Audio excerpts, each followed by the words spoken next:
apartment 5B.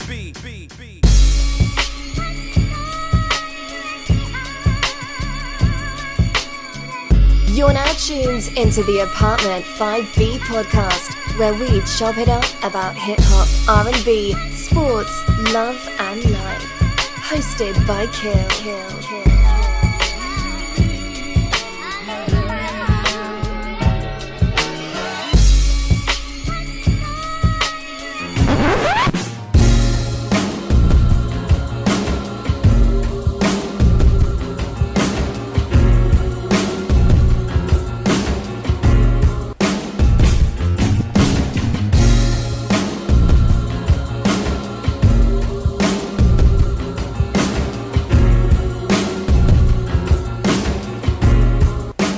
What's good? You are tuning in to Apartment 5B podcast hosted by your man Kill. I got my squad with me in effect today.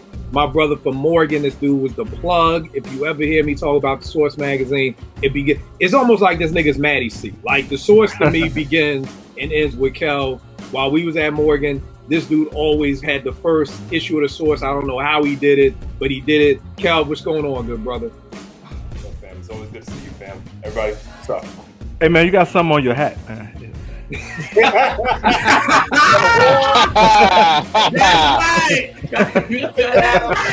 You better show it. That's right. Oh God, here we go. You know what? I'm glad. I hope y'all beat the shit out of each other. So then when y'all play us, y'all are dead in the war. So yeah, good. I hope y'all go to a game 7 for all I care. Yeah. Rel, out of Philly. What's going on, baby? What's going on, Rel? Man, chilling, man. Glad to be here as always, bro. Hey, where your popcorn at? What happened? Where your popcorn at, Rel? Kill. First of all, let's. Here's the thing. That's not a representation of all Philadelphia fans. We're not going to do that's real, and that's not either. The same way, I don't believe the dude spitting on. Nah, man, that's racist frat boy. Yeah, that's just a sucker doing. If he would have popped him in the face, I wouldn't have cared. Yeah, man, I was glad the crowd pointed him out, man. That was some sucker shit, man. I don't like that at all. Right. Nah. I feel you. JR, what's going on with you? What's up? What's going on? Glad to be here. Hey, ready to rock as always. My OG, a kid called Roots, driving back from the Hamptons. I'm driving back from Southeast DC. This nigga's driving back from the Hamptons. What's going on, bro? Yo, I'm here, man. I'm driving on the highway. I got my magnet, got my phone attached to the windshield. I appreciate you making the time, good brother. Anytime you want here, bro. I'm always happy as hell. My brother burned out ATL. Yeah. I got some juice to spit. I'm ready to hear him. Good brother. Burn out at ATL. All right.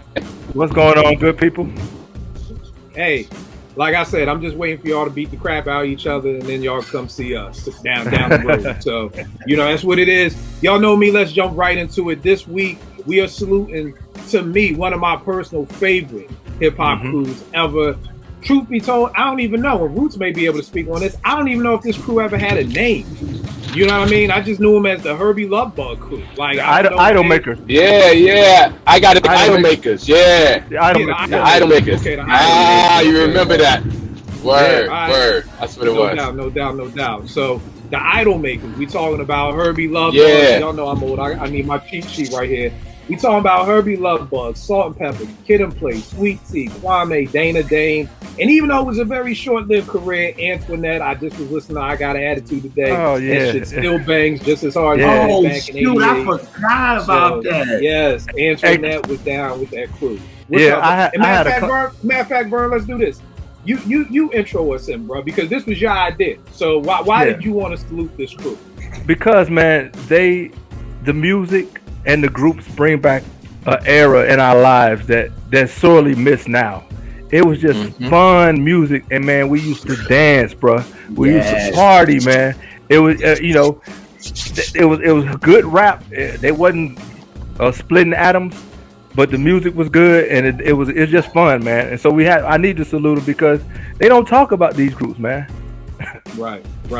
Nah, I mean, I co-sign 100%, bro. I mean, like, especially ever since I had Naomi, I always called this crew the PG-13 hip hop. You know what I mean? When they came home from the hospital, 2 days, boom, every day bath time. It was a hip hop lesson, and it was a lot of biz. It was a lot of sweet tea, a lot of salt and pepper, Kid and Play, all that good stuff. You know what I mean? So to me, it was just like, this is like you said in the crew, nobody talks about them. You know what I mean? So we definitely want to salute them, because I mean, at the end of the day, once you start going back to 87, bruh, yo, this to me was one of the dopest crews out there. Yeah, man.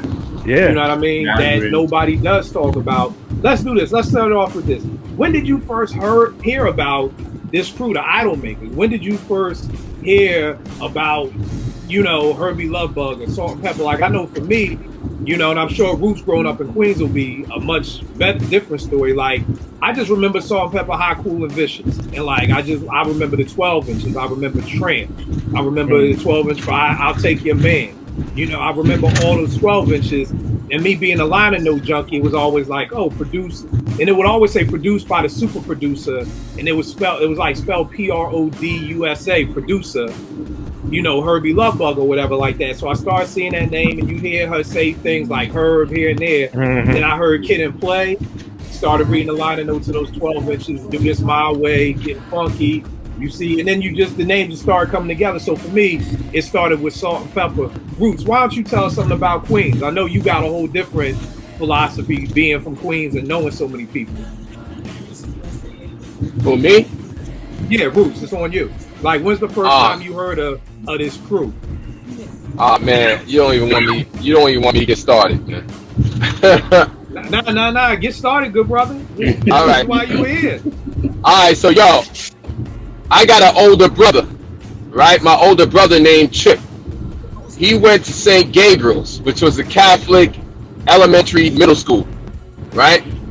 And he went to school with Hurby Luv, St. Gabe's. Now, I'm years behind him.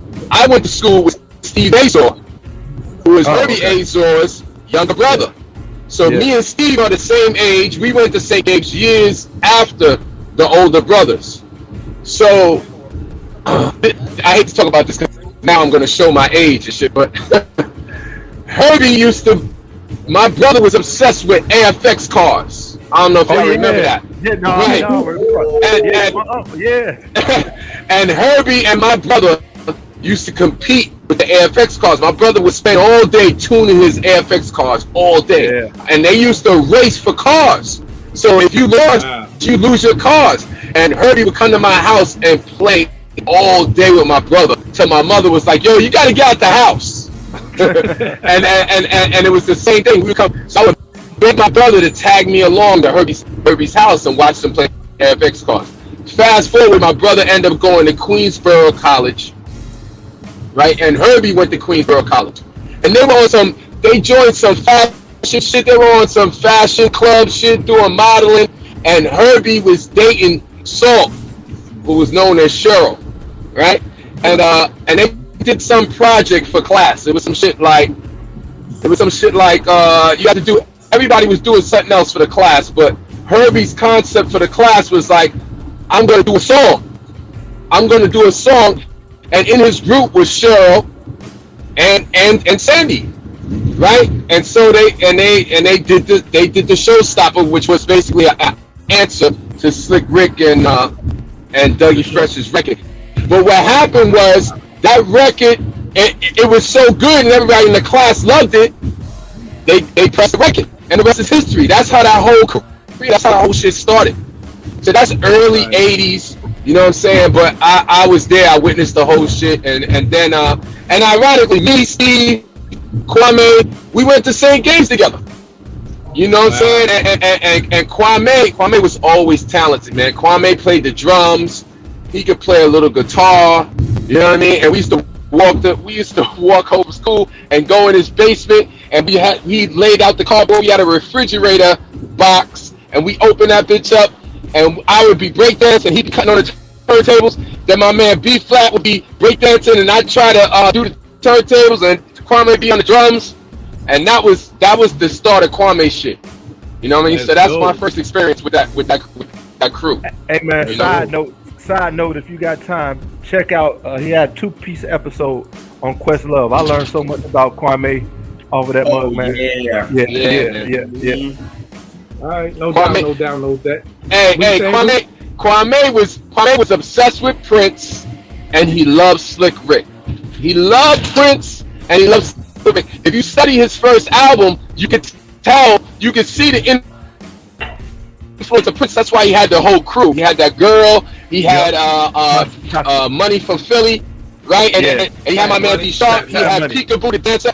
Right, they all had a theme. It was a whole thing because it was sort of like a spin-off of Prince and the Revolution. It was like Kwame and his crew, and then he loved Slick Rick, which you could tell the storytelling and the answering and the question and talking to himself in the songs. So I mean, it was a good era, man. It was beautiful, man. Yeah. You know, it's a beautiful thing. Yeah, Beautiful yeah. Vern, what about you in ATL? When did you first hear about the Hurby Luv Bug crew? Well, not necessarily the crew, but my first introduction was Dana Dane, Nightmares. That was right before I moved here when I was in junior high. And then 9th grade, I never forget, Sugar Bear is one of the gulliest gangster niggas I know. He let me hold his Hot, Cool, and Vicious, and I became Salt and Pepper fan after that. I got the little pop rocks on my shelf right now. My boy, who's the prep, artsy dude, he put me on to Kwame, and of course Antoinette, Sweet Tea, you knew about them. And then I got that's right, Kid and Play, Do This My Way. That's a dope crew, man. As we talk about it, yeah. But my first introduction, I would say, is Dana Dane. All right, Dana Dane, no doubt. Kel, what about you, good brother? Kind of showstopper. Hearing, obviously Dougie Fresh and Slick Rick, you guys the show, and then you hear, Salt and Pepper come out, showstopper, and you're like, who are they to answer Slick Rick and Dougie Fresh? You know what I mean? So it was kind of like just the confidence alone in the song, and then obviously, they just fly off from there, and that's no doubt. Rel, what about you? For me, it was Salt and Pepper. That's when I first really started hearing Hurby Luv Bug name. Yeah, I remember first seeing Salt and Pepper as a kid, and thinking Salt was the most beautiful female I ever seen in my life. You know what I'm saying? I was in love. I was in love. I'm gonna have some stories about that trip. We all were.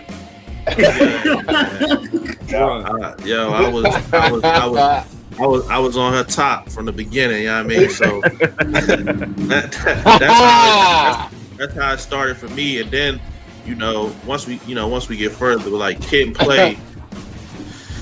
You know what I mean? Like that era was just fun, man. And I don't want to hear, sometimes I just want to hear something to make me feel good and be happy. You know what I'm saying? Like I don't, all that stuff has its purpose. You know what I'm saying? And this served a real good purpose. And it's almost sad a little bit when you think back, like, because we don't really get that no more. You know what I mean? So there it is. Yeah, y'all can't.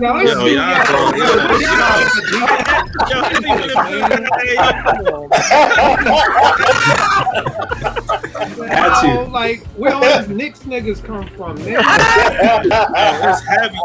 Here's the thing. Yo, Rel, let them know we ain't intimidated, my nigga. Philly has always had to prove our importance in hip hop, and we gonna improve our importance to this game. Oh my God! Just saying, y'all coming in here, nigga. You see me and Rel rocking anything? Like, chilling. Y'all coming in here, like, y'all mash out. I want this to work. I want this to work. I ain't wearing no Sixers shit to work. What Kobe say? What Kobe say? Job ain't done. Job ain't done. I wear some shit when the job is done. But when you've been unemployed for so many years, you right. I got the job. You gotta be happy you just got the job interview. I understand. I'm gonna just go with Kobe. Job not done. JR, what about you? When's the first time you heard of Herbie and the whole crew? Salt and Pepper. My mom is the biggest fan of Salt and Pepper. So from Hot, Cool, and Vicious, she has them all. So I'm aligning those dudes. So I'm looking at who produced, who wrote, who did this, and that's where I found that. And then it goes on to Kid and Play, and then my pops loved Dana Dane, and then Sweet Tea. We knew that, so that's. But I got into it with Salt and Pepper. That was first. It started there. All right, no doubt. Eddie, what about you? Yeah, the same as JR. Like Salt and Pepper first. Push It definitely, and then after that had to be Kid and Play. I mean, because I was young, man. So those were the party joints. Those were like the kid friendly joints. Like no worries in the world. You know what I mean? Some Dana Dane. Like I messed with Dana Dane back then, but Kwame, like, nah, I wasn't really into Kwame back then. Like, I didn't know about him like that. All right, no doubt. Here's the funny thing about Push It. Probably the most viewed video ever for me. And I hate the fucking song. I can't stand Push It. Like, I think the song is me either. But I probably watched the video more than any rap video in the history of rap videos. Top 5. Let's start with that. Top 5 songs from this crew.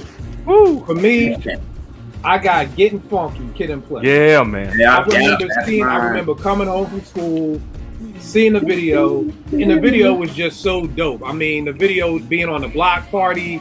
They had the 2 hype joints on. Not to mention they had the Jordan 3s.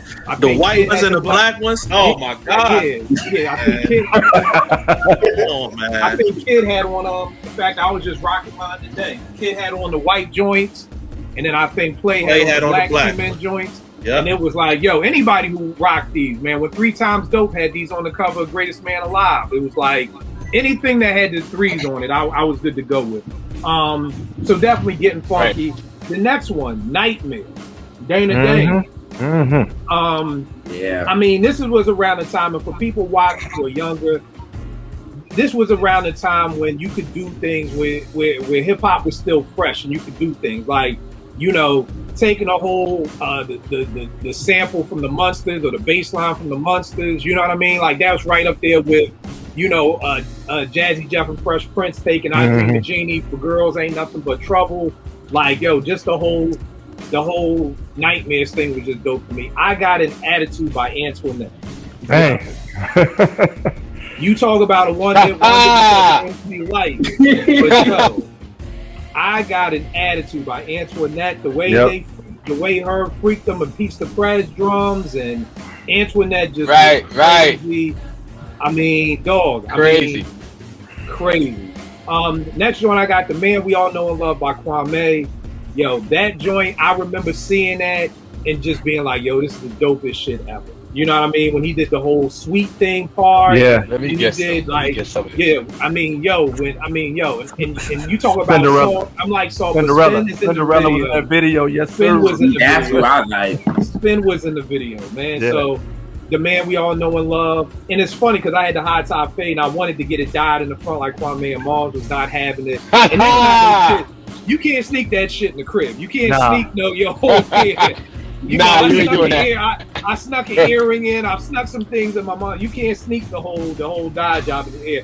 And then The Last Tramp, I saw on Pepper. Like, I love that video. I mean, hey, Kill, did you fail that math? Because that sound like more than 5. No, that's 5, my brother. I know, I'm about to say that. Nah, okay. Yeah, that's like 7, nigga. Nightmares, I Got an Attitude, The Man We All Know and Love, and Tramp. That's 5. And Tramp. Vern, you always talking about the old school sweatshirts they had. Yo, Salt had on the Houston Rockets hoodie and Tramp. I think Pepper had Celtic ball. Yeah, that was crazy. How do we remember that, bro? This is how many times that I can tell you what they had on. Like, so yeah, but Getting Funky, Nightmares, I Got an Attitude, The Man We All Know and Love, Tramp. Vern, what about you? What's your top 5? All right, I'm gonna start with I Desire by Salt and Pepper. Yeah. I just love it. Crazy. And since you already took Nightmares from Dane, I'm gonna go with Delancey Street. Good pick. I love the story that he told on that. Then for three, I'm gonna go Only You. Nigga, you talking about the dance floor rocking?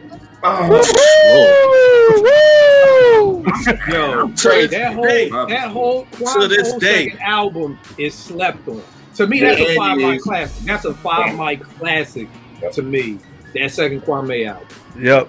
So since you did Getting Funky, I'm gonna go Last Night.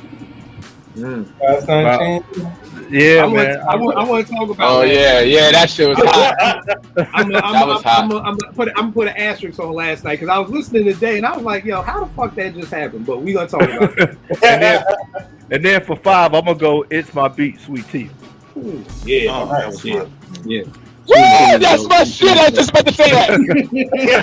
That's my shit. Yo, here's the thing about Kid and Play Last Night. How the whole time Kid Play is dissing the girl. Yeah. Then all of a sudden he find out she bad. Like I was like, yo, when you ever been around an ugly chick and then an hour later she bad? Like your head so bold I can read your mind. What? Yeah, right. How you go from your head so bold I can read your mind to yo, this girl is thumping. Yo, her body is dope. Like, yo, bro, what happened? Like, because he helped him fight. That's so. I guess he fell in love with it. Yeah, he fell in love with the fact that all right, cool. That's what it is. Roots. What about you? Top 5 joints out the Hurby Luv Bug crew. Yeah, my top 5. It's My Beat from Sweet Tea. That's my number 1. That shit was hard. That was my joint. And then I love Kwame the Rhythm. Woo! Yeah, that joint was crazy. Kwame's the Rhythm. Boom. Boom, boom, boom, boom. That shit was hard. I love that joint. I love Nightmares. I gotta do Nightmares. That's 3. Yeah. Rolling with Kid and Play. I love that record. Not to mention it was the first music video I was in. They did the music video at August Martin High School in Jamaica, and it was inside the lunchroom. We had a food fight. And I just knew I was going to be in the video. The camera was on me, but they cut me. You only see the side of me in the video. But I love that song. I heard the song so much, it's just ingrained in my brain. So Rolling with Kid and Play. I was going to say Tramp. I love Tramp. And I love Desire too. That's my joint too. I guess that would be 5 right there. Those are the 5 that I love. You know? Man, people don't know about Salt and Pepper, but we're gonna talk about them. Cal, what about you? Top 5 joints. Pretty much what you said. Most of you. I think too. I'm wearing a shirt. It's a Young TV hip hop rap shirt. So yeah. Alright. Kind of what you're saying. The videos are kind of the thing that makes me stand out. Salt and Pepper, Get Up. Getting Play, Getting Funky. The Getting Funky video is like it's top 5. Man, bro, top 5. Top 5 video. Song, I just love the song. Kwame the Rhythm. Sweet Tea. Y'all talk about Salt. I was in love with Sweet Tea. Okay. On the Smooth Tip was my joint. I'm not no more, y'all. I know. I can't be going last. All my stuff. I'm right. Like shit. At the end of the day, This Be the Death Beat was This Be the Death Beat. Yeah. Video too. Same thing. Video is just unique and just love that joint. Yep. The thing I remember most about that video is when Clark is scratching and he opened the shirt. He got the Superman shirt on. Yep. So many dope times. Rel, what you got, good brother? All right, man. So I got Kid and Play Getting Funky. That's one of my favorite videos of all time. The kicks, man. That man. Come on, man. I watched that to this day. Yeah, man. The white cement 3s and black cement 3s, that's like holy grail for real. Like I can't even like if you a sneakerhead, that's holy grail. Kwame the Rhythm, Salt and Pepper, Get Up. I love that joint, man. The beat, everything. Sweet Tea, It's My Beat. Yo, that shit is hard. Like that shit's crazy. And my last one, I don't know if they consider part of the crew. Right. I don't know if they consider part of the crew, but this 12-inch, the A and B side was fire. Hurby Luv produced it. Cash Money and Marvelous, Play It Cool, and Ugly People Be Quiet. That was my shit. I forgot about that. I never knew. Hold on. Now you got me pulling out CDs. Man. I gotta study that. Now, according to this say everything produced by Cash Money, co-produced by Joe the Butcher.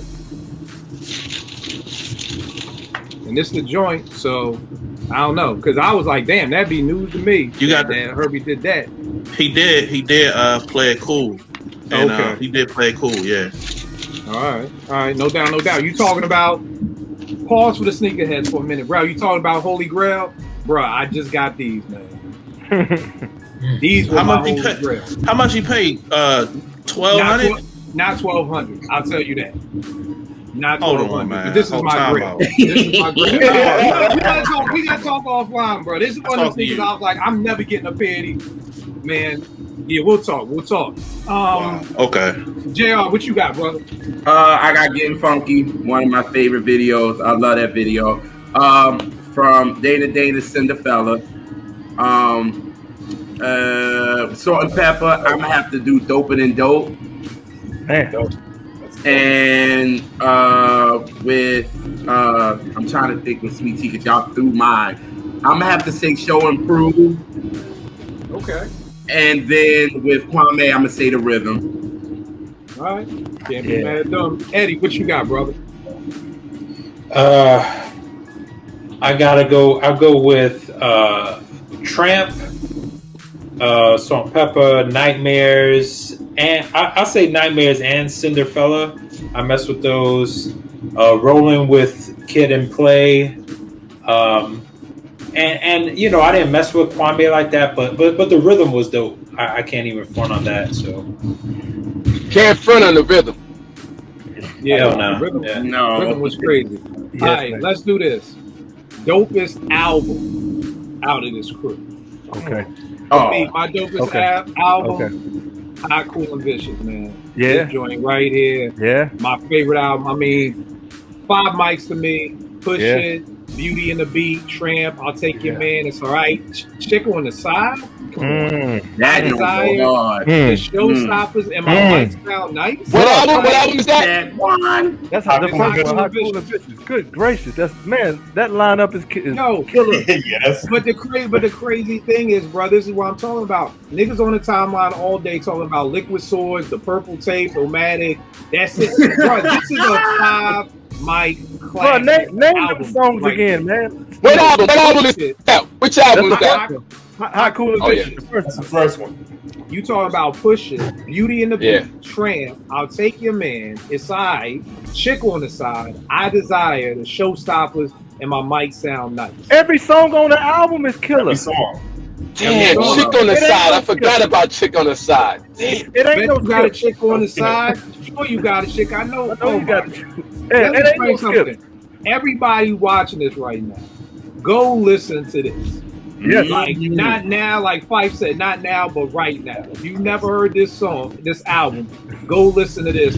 And I've always loved Equipment. So just the fact that the old school Spinderella had the mixer. Like anytime I could see Equipment. So this is my favorite album With the original spin on that. crew with the original spin before the new spin came in the pocket. This is it right here for me. Roots, what's your favorite album out of this crew?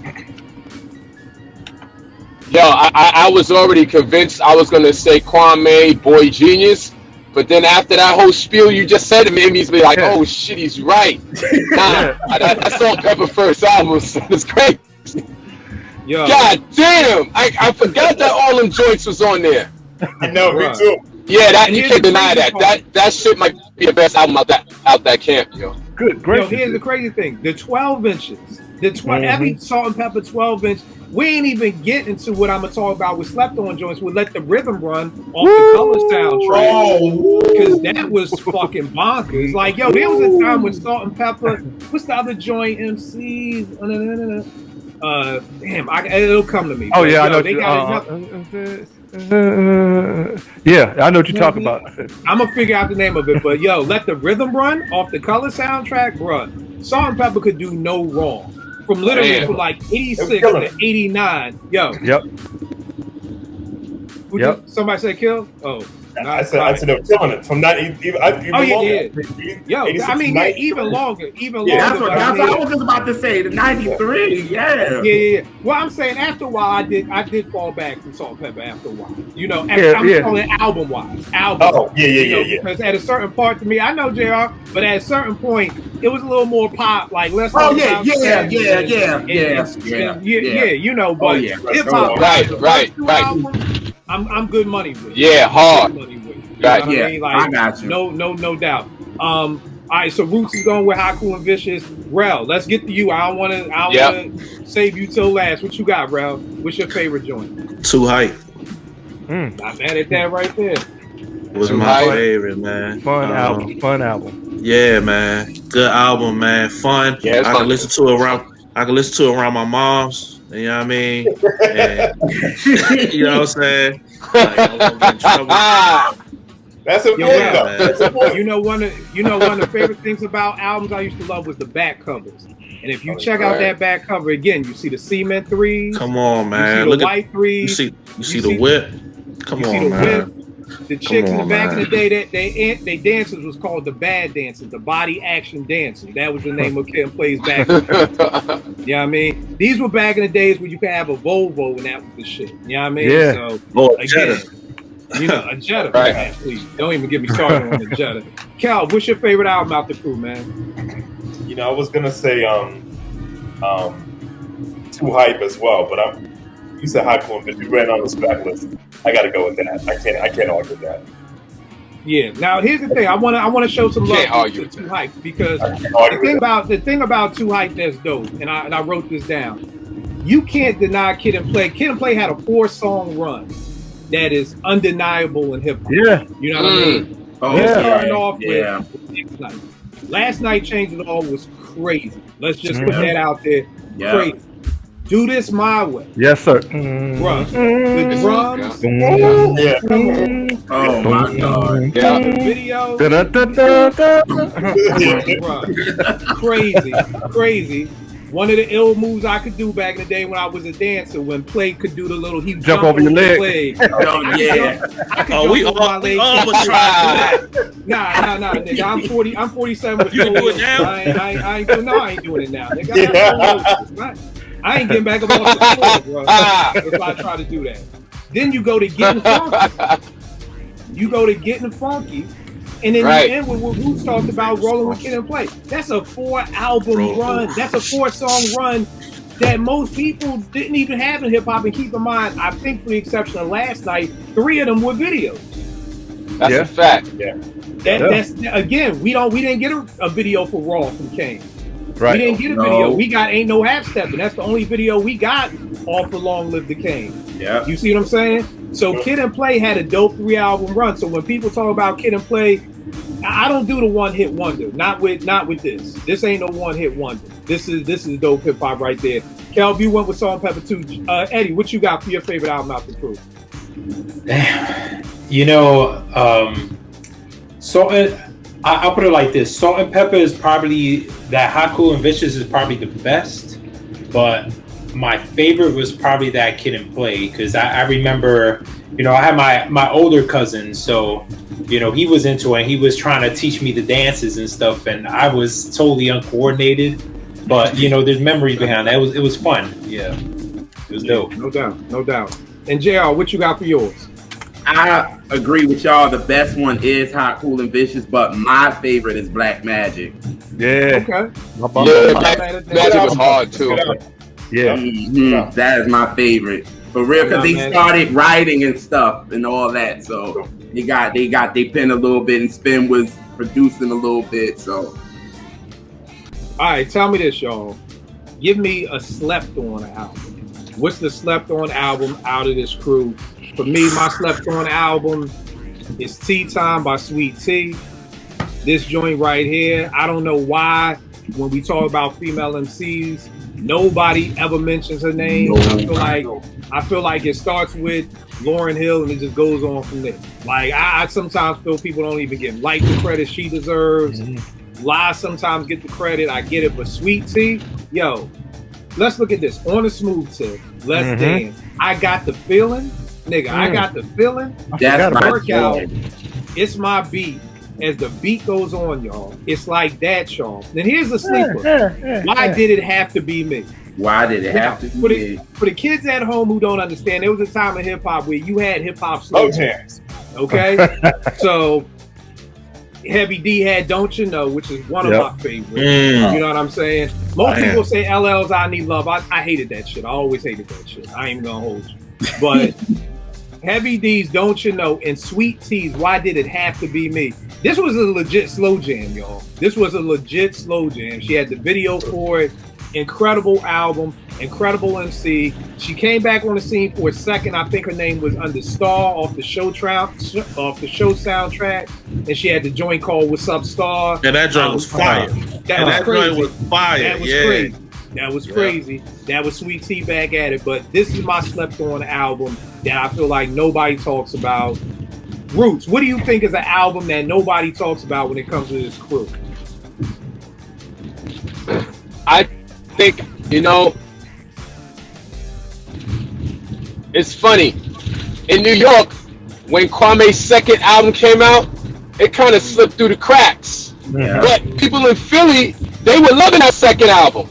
Like he it was crazy because I had cousins in DC and stuff like that, and they were like, we would go down there and be like, yo, everybody's playing it. But in New York, it wasn't getting a lot of burn at all. So for me, that Kwame's second album was slept on, at least that. Yeah. But, I think in other markets that it was popping. But from my perspective, I thought that the second album was slept on. Very dope album. What's it called? A Day in the Life, I think it's called. A Day in the Life. Yeah. I love the concept behind Day in the Life. The concept was a day in his life. Yeah. You got the answering machine, skinny motherfucker. Right. It's the day in the life. It's okay. There's a party going on. One of the big boys. Yo, Hey Love was my shit. Yo, who that guy doing my? And then Only You.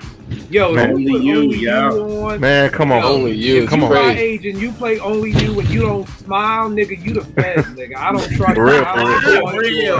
Real. Because, yo, this is just an incredible album. This is when he got with Tat Money, who used to be Steady B's DJ out of Philly. Tat came over and got the squad. And here's the thing, and we're going to talk about this. This is all produced by Kwame. Because truth be told, what I've heard through interviews is the first album, A Boy Genius. It was all produced by Kwame. Yeah. Not actually Herb. But we're going to get into that a little bit later. Rel, what's your slept on album out the crew? Yeah, that's a fact. For me, I'm gonna have to agree with Roots. I know, like, my older cousins, they like the Kwame's second album, but I felt like a lot of people ain't really talk about it like that or give it. You know what I'm saying? Like, I know, like he said in Philly, like where we from, like it was getting played. My older cousins would play it, but when I would go anywhere else, it wasn't really getting the love like that. You know what I'm saying? So I would, if I had to think about an underrated album, that would be the one. I would say Kwame's second drum. And yo, check your phone too. Hurby Luv, I think what you said. Yeah, he produced both of them songs. Cash Money and him produced both of those songs. So that's why. No doubt. All right. Kwame's second. We're gonna get into why I think it was slept on later on. Kel, what you think is the slept on joint? I got Antoinette, Who's the Boss. I think the whole life thing just messed up. It just kind of. I think people are sheltered. Yeah. I think it just, 10% just like ruined Antoinette. And I think she was so dope. And the album is dope, but Light came on. Light is light. Yeah. Antoinette ain't light, so that's awesome too. But Antoinette was dope. But I just noticed got pushed aside, and people just forgot about the album. Right, no doubt. Eddie, what about you? Slept on album? Yeah, like I'm probably not the right person to ask, but I'll probably agree about Kwame. And like for me, like I said, I didn't really mess with him even the first. And from my perspective, right, someone like who's a little younger, like that first album in '89. How old were you when Kwame came out in '89? Well, I was 9. But, okay. But really, like you think of who was big, right? Like he was getting overshadowed. Like you had, Big Daddy Kane and Rakim and G-Rap. Like you had, people. So if I'm hearing it from like my older cousins and older friends, whoever, like the top dogs, they were getting all the clout. You know what I mean? That's so. In comparison, Kwame wasn't getting that much play like that. So I guess from my age group perspective, that's what I would say. Right. And what you got, JR? I was gonna say it's sweet. It's tea time. I feel like nobody talks about that album at all. Like you said, like when it comes to female hip hop, I don't see people talking about her, and I'm like, yo, it's my beat on the smooth tip. You know what I'm saying? You had to be outside. You had to. I think for a lot of people, you had to be outside. You had to be. At my age, I wasn't outside, but my parents was jamming it. But your parents. That's what I'm saying, man. Yeah. You know that's the difference. That's the difference right there. All right, tell me this, Hold on, Sean. Peter, you skipped me, man. Oh, my fault, Vern. I'm sorry. I'm gonna go with JR. I'm gonna go Black's Magic. Okay. I don't think people talk about it, and I like it. The older I get, the more I like it because I appreciate the risks that they were taking and how they were trying to expand themselves. And as you say, get the pen going. It was real musical because this is how I've always been. It ain't always got to be concrete jungle for me to like it. If it's good, I mean, I like all kind of music. And I thank God that my palette is real expansive. They were in their lane, and I'm cool with that. So yeah, I would say Black's Magic is slept on. All right, no doubt. I want to also shout out this album that nobody ever talks about. It's called Herbie's Machine, the house that Rat built. Now this joint was like Herbie's attempt at doing a Marley Marl in control. It's funny. It's called Herbie's Mag. Like you see, this I used to be in pawn shops when I lived in Atlanta, so some of my joints don't got covers, but it's Herbie's Machine, the house that Herbie built. You know, and it's kind of like a compilation album of joints. Right. Kelv, you was talking about Antoinette's album. It didn't have I Got an Attitude on it. Yep. You know what I mean? Which was probably my biggest beef with it, but this joint had I Got an Attitude on it. So, you know, I had to get this joint, but this is just Herb's attempt at doing that. Let's talk about Herbie as a producer, man. Like, I mean, he's one of my favorite producers recently because of all these podcasts. I guess now all the hip hop secrets are coming out. I forgot what podcast I was listening to, but Ron Amen, who was one of the hitmen down with Puff, was saying he did a lot of these Hurby Luv Bug beats. You know, Ron was like, look, I was at Howard in 86. That's where all that go-go stuff came from. So I used to send stuff home to Herbie, and that's where he got a lot of that go-go stuff from. When you listen to, you know, My Mic Sounds Nice, Rolling with Kid and Play, Herbie was one of the first people to really put that go-go out there. I can't call it. I just salute him for what I believe he's done. You know what I mean? And stuff like that. I still think, you know, an exceptional producer to be able to give all these different artists different kind of beats. Because to me, Shake Your Thing sounded nothing like Getting Funky. You know what I mean? And Getting Funky didn't sound nothing like Nightmares. And Nightmares didn't sound nothing like Sweet Teasers like that, Sean. You know what I mean? So I salute him for that. I think he's an incredible producer. Roots, you know her. Why don't you talk a little bit about her for a minute? Well, yeah, man. I mean, I thought Herb was ahead of his time. You know what I'm saying? But the thing about that thing, I mean, this is my personal opinion. I was always, I guess for that time, it's accepted, but I was always all about programming your own drums. Whereas, like, Herb would, he'd chop a portion of a drum loop and then spice it together, and that shit was cool. But for me, from a producer perspective, you know, you gotta have your kick on one pad, your drum on your snare on another pad, your hi-hat another pad, and you gotta make your rhythm work like that. Whereas if you listen to a lot of the songs that they did, it was kind of like a loop, or they just had like a kick and snare on one part and another part, and they just made it work. And it's just from my ear and my mindset, that bothered me a little bit. You know what I mean? But just the way he that aside, his concepts and what he wanted to do and bring the dudes to get, you know, bring his boys out, like Kid and Play, their both name is Chris, I believe, and they were just his friends. They were my brother's friends. They just hung out, and he just like, yo, we're gonna do a group. This was, you gonna do this, you gonna do this, and he'd write the rhymes and everything, and he was just a mastermind from that perspective. And you know, so Herbie just can't be denied as a visionary. I guess that would be the best word. He was a visionary to me. That was his best hat, being the visionary as opposed to the actual technical programming and everything. that came maybe second or third. But he had the vision of what he wanted to do with Salt and Pepper and Dana Dan and everybody. He just executed it, you know. Right. So yeah. And real quick, before we go on with that, I want to shout out this album, Dana Dane with Fame. I know, we talked about certain joints on it, but again, I got to remember, it's not just us sitting in the room. People are watching. We got younger people following. So Dana Dane with Fame, very dope album. Like I always tell people, if you're listening to this for the first time, you got to go back to 1987. You know what I mean? You got to get in that mind frame. You got to play some. I always tell young people, play a couple of songs from 87, then throw this in the mix somewhere. You can't go from listening to J. Cole's new album and then listen to this. You can't. Like, it don't fit, So, but at the time, like Dana Dane, very dope artist. Even though he was like, I've heard people call him the Broke Slick Rick. They was all in the Kango crew together, whatever. But, Dana Dane, very dope album. Vern, what do you think about Herb as a producer, man? I like him, man, for his musicality, man. His the go-go rhythms. I think he didn't try to be who he wasn't, and I think that vision, as you said, he imparted that upon his crew, and they had some modicums of success because of it. So Herbie needs to be mentioned more, because you got to. It's a lot of hits out of those 6 groups we're talking about, man.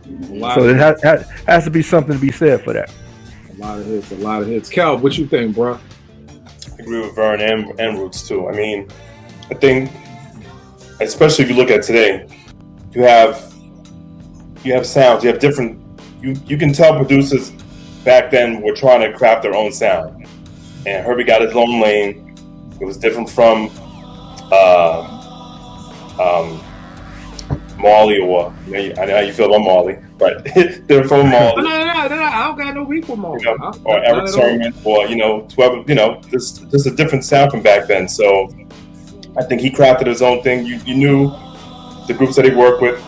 He was cranking out hits. I mean, you can't deny it. You can't deny his impact. All right. What about you, Ralph? I agree with everybody. Like I feel like his biggest stamp is like his vision, like what I'm saying,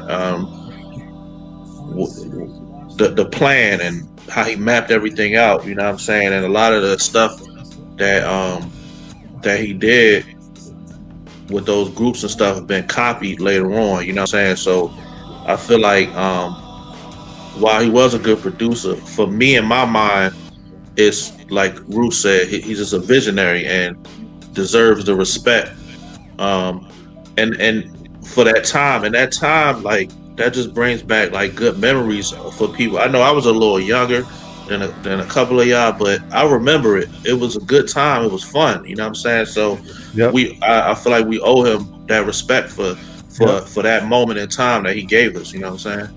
No doubt. Great point. JR, what about you? I agree with everybody. I do. I just think he was a visionary. He was definitely ahead of his time for real. But like Ev said, it's like he gave, or like you said, he gave a different sound to every group, but you knew they were all together. But the sound was different, but you knew they were all together. You know what I mean? So he's just a visionary, and I think again he should be respected more for it. It was the fun hip hop, and we don't clearly have that anymore. But that's neither here nor there. But he was a visionary for real. So, all right, and Eddie. Yeah, I gotta agree with everything, and what JR said about the fun hip hop. Like I said, me being a kid, and that's kind of what I gravitated to. But he created superstars. I mean, people say what they want about Kid and Play. I mean, everyone's seen House Party. Yes. And they don't. They don't get that if they weren't dope with their music first and foremost. You know what I mean? True. So the music was dope, and then they became stars like that. And Salt and Pepper, I mean, just had their movie on whatever network. You know what I mean? So superstars. Dana Dame was dope. Kwame, very underrated. All of them. And had his kind of signature that tied it in, even though they kind of all had their own signature sound. But you could tell it was all tied in. So it was really dope. All right. All right. Tell me this: who's your favorite group out this clip? Mine's is Salt and Pepper. I was an 11-year-old boy. Salt and Pepper. Again, Pusha is probably the most watched video ever for me. You know, them black spandex suits. I mean, come on, bro. Like that was the Meg Thee Stallion. That's what they doing now. Like that was our Meg Thee Stallion back then. You know, biker shorts and shake your thing. Like, you know what I mean? So for me, it's Salt and Pepper. And then even we just get past the looks, longevity. You know what I mean? Like when you just look at, even though after a while they weren't making the music that I wanted to hear, their music always got to air. You know what I mean? And what I mean by that is, like, I heard, who didn't hear What a Man? I didn't want to hear What a Man, but I heard What a Man. You know, Let's talk about who sex. didn't hear Let's Talk About Sex? I didn't want to hear Let's Talk About Sex, but I heard Let's Talk About Sex. Like, I also have to give credit to where you're that big and you're still able to make good music. You know, Shoot. I mean, I didn't want to hear Shoot. Didn't want to hear it, but I heard Shoot. Yeah. You know what I mean? So, and then like we said, they still got all the bangers that they came up with. So, you know, Salt and Pepper is my favorite group out of this crew. What about you, Kel? Me, I think I got Kid and Play. Kid and Play. I mean, I was trying to, you know, the videos, like I said, the music one thing, but the music videos, the dance and the fun, this looked like it was all fun to me. Yeah. And kind of like I said, the Italian movies, Italian house party. It's them. They were just it for me. I just love them. I'll tell you this: when you get a chance, go to YouTube and put in Kid and Play last night. They got a video performance from like some little video show, I guess, back in Queens. And you could tell you could tell they dance steps weren't there yet, because they was doing some stuff, and I was like, yo, this looks whack as shit. But so I had to commend them, because I'm like, between this and Do This My Way, y'all must have went to like the Debbie Allen dance school or something. Y'all niggas like watch this and then go watch Do This My Way. Debbie Allen. Debbie Allen was like, it's costing pain and sweat or whatever Debbie said on Fame. They got fired from off of 5 Heartbeats, man. Yeah, she got somebody happening. They got much better. Roots, what about you, bro? Who's your favorite crew out this clip? I mean, for me, it's Kwame and his crew. You know what I'm saying? That was my favorite. Just I got a connection with Kwame, and that was my boy. I mean, I don't see him that much. We just do speak every once in a while, maybe once a year. But to be honest with you, I mean, the bug for me wanting to make beats and just pursue the career in music, it came from Herbie and actually seeing Kwame. I mean, Kwame is a kid that we used to play and draw together and fight, which was better. He's a fan of DC Comics. I'm a fan of Marvel, and we used to argue for hours in his basement about who could beat who as far as the superheroes are concerned. And to go from that and then to see him, you know, actually get a deal and perform and all that and just go all over, I was like, wow, that shit can happen. I gotta make beats. I can do this. You know what I mean? So that connection makes me, you know, Kwame's album, his first album, was just like, wow. It made me really believe, like, yo, shit can happen for anybody. Like, you could do it. You know, so yeah, that was him and his crew was like my favorite crew out of the whole Herbie thing. Yo, it's crazy. Tell me this, man, because this is one of the reasons I love going to New York every year and staying for the whole summer, was because, like, you could be walking down the street, like, I'm sure even for you guys in New York, but I can speak for myself in Philly. Rappers to me were like superheroes. You know what I mean? Like, it was literally like it literally would have been like me walking down the street and I see Animal and Hawk and Paul Ellering. You know, like, it's like, yo, it's the fucking Road Warriors. Like, yo, the hell, like, I would have lost my mind as a kid. Like, yo, can you just imagine walking, bro, we are on Ogas Avenue and Animal and Hawk coming out to McDonald's on Ogas Avenue. It's like, I yo, would have lost my mind. So Roots, it's crazy for me to hear that you are growing up chilling in Kwame's basement. Like, yo, how do you mix those things together that you literally know these people, you know, and going on to what you become, the producer, you know, extraordinaire and everything you've done in the industry. How was that? How was that going from arguing with Kwame to just turning on Rap City one day and you see his video? Yeah, it's surreal. It's surreal, and it. Listen, I've never been a hater. I've never been somebody. I've always had. I think black folks gotta learn, and I guess it goes back to slavery or whatever.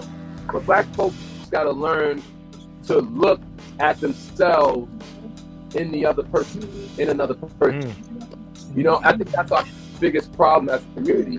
If you see somebody else doing bad, you're like, that's him, that ain't me. Whereas I don't know where I got it from, but I have a connection to every individual. You know what I'm saying? That I meet or I'm around. If I see somebody needs help and they look like me, I'm like, yo, that could be my fourth cousin or third cousin. So I'm gonna try to help. Or if somebody's successful, I feel like I'm successful. Jay-Z has a line where he says, when you see me, you see you. Like you ain't gotta hate on me. If I'm winning for all of us. You know what I mean? So when Kwame started getting it like that, I was like, oh shit, we made it. Even though I was like, because really we was dreaming about going to school together. Like, yo, we gonna go to Hampton. Let's go to Hampton. We gonna get bitches, and then I got accepted to Morgan, and he got his deal. He never went to college because he got the deal. So we never got to do that. But so when he got his deal, I was happy, and I would be in high school telling people, yo, that's my man. They'd be like, you don't know him, and it was, it's funny, but they would throw part. Listen, Herbie's house is on Humphrey Street, not far from my house. They would throw these parties. I mean, I was in junior high going to high school, and they would throw these parties, and everybody would be there. Coogee Rap would be. It's in the backyard, and Salt would come up in a white 911 Porsche. I didn't even know a black person could own a Porsche. Only people that had a Porsche, it was white men. They're like, yo, you got a Porsche? You know what I'm saying? So it was that type of crowd. And anybody you could think of in the 80s, that was Bismarcky was back there. Everybody in the whole neighborhood, it would shut down the whole block. It would just be a sea of black people, music and food.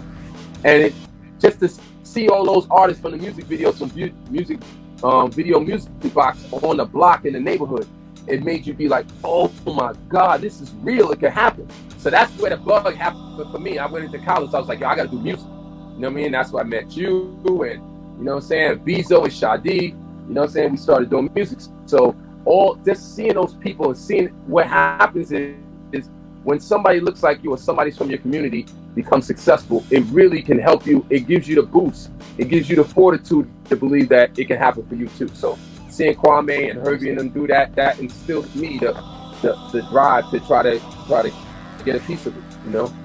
That's dope. I'm sorry. No, bro. Your story is so incredible to me because I've seen pictures of you and Eric B when you was in fucking, what was that, middle school or high school? Right. And you got pictures with Eric brother. B. Like that's crazy to me, man. That's my brother's friend. We know him as Hook in the neighborhood. That's what everybody calls him, Hook. So that's my brother's friend. So I would be coming home from school and he'd just be on the stoop talking to my brother. You know what I'm saying? This is like after the album. Like, how do you come home from school and Eric B from fucking Eric B and Rakim is that's crazy on your stoop? Like, how do you? And this is just normal shit to you? Yeah. That's crazy. Yeah, it was normal. It was normal shit because those guys was, before they were celebrities, they were just dudes in the handball court down the block in 127 Park. So, I mean, they're stars, but you call them by their regular names, and you just see them. You see his mother, or you see Kid and Play's mother. Kid and Play they're all from this neighborhood. So except for Salt and Pepper, they're from Jamaica, but you would see their mothers or whatever, and the key food down the block. So it was just normal. You know what I'm saying? It's crazy. That's crazy. That's a crazy. Yeah, if I came home from school in 1989 and saw Eric B sitting on my goddamn step, bro, man, this shit. That's some crazy shit right there.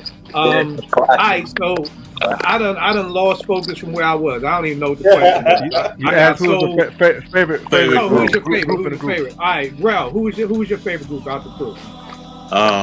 Kid and Play. All right. Yeah. From the videos, man, the fashion, the movie, you know what I'm saying, house party, Tisha Campbell and the other chick, They were messing with a house party. You know what I mean? The dance off. AJ Johnson. AJ The battle when they battled each other, man. I mean, you know, that was the vibe for me as coming up. You know what I'm saying? Like I had the high top fade. You know what I mean? I couldn't get no. Yeah, that's right, the hair. Yeah, the hair. I mean, they were trendsetters to me. You know what I'm saying? Yeah, that's true. It was so funny because I had the high top fade, and I never used Afro Sheen in it until I seen House Party. And in the beginning, when he put in the house, I was like, yo, I was straight. I left the movie theater. I was working at Foot Locker Mall, Shelton Mall. Left the movie, went to the hair supply store, got some spray, and was spraying my high top fade. So yeah, definitely innovative. And when I stole my mom's car, I thought I was gonna get the treatment like Kid when he came home from the party. You know what I mean? Robin Harris. Cause if she'd have been awake, that's what it would have been. Yeah, it'd have been ugly. It'd have been ugly. Right. Bro, did I ask you? I can't even remember. No, you didn't. All right, who's your favorite? It's so easy to make them fall for me, heifer. No man can resist salt and pepper. I'm like, you ain't lying, baby. You ain't lying.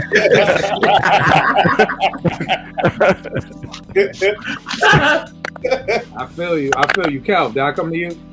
Yeah. All right. JR, who's your favorite? All right. For my mom, I'm going to say Salt and Pepper because them her girls, like, for real, like, hands down, for real. But for me, it's Kwame because how he did his resurgence after all of that bull. You know what I'm saying? He ended up, like, producing every,body doing scores, doing movie scores. You know what I'm saying? Producing for, you know what I'm saying? Christina Aguilera and all these other people. It was like, yo, y'all sleep on this K1, right? But look on them album credits. He got a lot of joints that you don't think. You know what I mean? So for me, I'm gonna say Kwame for real. Yeah. Bro, I was about to say he's got a joint on here called Understand that he did for Understand, Aguilera. That's my favorite album from her anyway. Bananas. Well, what album is that? This is Christina Aguilera. Back to Basics. Christina Aguilera, okay. Now keep in mind, Primo produced 8 songs off this album. Yes, he did. My favorite song is by Kwame. It's called Understand. Okay. So that tells you something that Primo did like 6 songs off this joint. Kwame did 1, and that's my favorite song. And this is still Primo. That's great. Like, you know, and Kwame did that joint, which is crazy. Eddie, what about you, good brother? Oh man, damn, that was I gotta shout out JR, man. That was a great point. I totally forgot about Kwame transitioning to the producer, and you know, he produced one of my favorite Kweli joints or newer Kweli joints. Listen, I think he did that joint really dope. But for me, probably I gotta go with Kid and Play. Like I'm between Kid and Play and Salt and Pepper, but like I think influence wise, like from young age and all that, like definitely Kid and Play. You know, with the music and the dances and the movie, all that. All right, no doubt. Now, one of my young boys was asking, you know, Kill, you always shout out these groups, these crews or whatever, but what happened to it? You know what I mean? So let's try to, you know, and again, this is no diss. This is still a salute show, but I do know that there are people that are going to be like, yo, well, what happened? You know what I mean? Why did they fall off? And for me, the reason they fell off was because by the time anything post Straight Outta Compton from 1989 on, hip-hop just became too hard. Hip-hop became too hard. Again, I tell people, G-Rap's first album, no curses. G-Rap's second album, 879 curses. You know, you don't go from being fucking Bill Cosby to Eddie Murphy overnight. Like, and I can't see Kid and Play cursing. I can't see Kwame cursing. I can't see Salt and Pepper. Like, that just wasn't their speed. So to me, hip-hop got too hard. And then 2, a lot of them by their second album, they left Herb. You know what I mean? And Kwame was one of the few people who was able to come out with a second album that was produced by himself that was very dope. But like we all said, it was slept on. But I think it was slept on because by the time it dropped in 91, hip-hop is we're gone. We're everybody's from Compton. Everybody is on some gangster stuff. So I think that like Only You gets played, But if you ask the average hip hop head, name you another song off that second album, they have no idea. They have no idea because hip hop was just too hard at that time. Kid and Play's second album basically flopped. Dana Dane's second album basically flopped. Sweet Tea never had a second album. What else? Who else? Antoinette never had a second album. You know, so the only person who really survived after the first album was Salt and Pepper. You know, and I think if Salt and Pepper didn't go a little popish, they would have fell off. They would have fell off. You know what I mean? Yeah. So I think a mixture between those two things. It was kind of like the same thing with Marley. When you look at everybody's second album out the Juice Crew, Marley wasn't a part of it. I think Marley only did maybe 1 or 2 songs on Kane's second album. You know, G-Rap, I think by the second album, he was dealing with Large Professor. You know, so MC Shan, Born to Be Wild was the second album, but Shan was before everybody else. So by the third Shan album, it was already. So I think that was why they kind of disappeared. Roots, what do you think? Where do you think the breakdown came in this crew? I think it's just that. I think the music always is going to change, and you know, you got to kind of adapt with it, and that's what it is. But sometimes if being true to yourself means that you're not going to be able to adapt. So these people were fun-loving people. It's not, you know, it was the crack epidemic, and people wanted the reality rap, and that was the demise of the fun rap. You know what I mean? And that and you hear it in the lyrics. I mean, you know, you got Biggie making fun of Kwame, and Kwame had to stay in the shadows just because of that one line. Yeah, you know what I mean? I was about to Kwame, ask about that. Like, yo, quiet as kept. Kwame linked up with Ron Lawrence. That's Ron. Amin Ra. I forgot his Ron Ra. Amin Ra. I just call him Ron Lawrence, right? So Ron Lawrence linked up with him. They did mad joints for LL Cool J in like late 90s, early 2000s. And Kwame did it underneath the name K1 because he thought that he was going to get backlash. He just put the name Kwame. You know what I'm saying? He did some on G Unit, didn't he? Yeah, he did. He did On Fire. He did On Fire for Lloyd Banks. Yeah, but the thing about it is, it's really shameful for the community too, because you know, when I look at white folks when they do a great album, like John Cougar Mellencamp could do an album, and it'll be one type of music or whatever the case may be, and then the next album he'll do a whole different type of genre of music, and his fans will give him the opportunity to express himself like that, right? But with our music, it's like, no, we're going with, it's got to be hard hip hop, and if you ain't killing 1,000 people in your songs and cursing people out and choking girls in the neck, I don't want to hear it.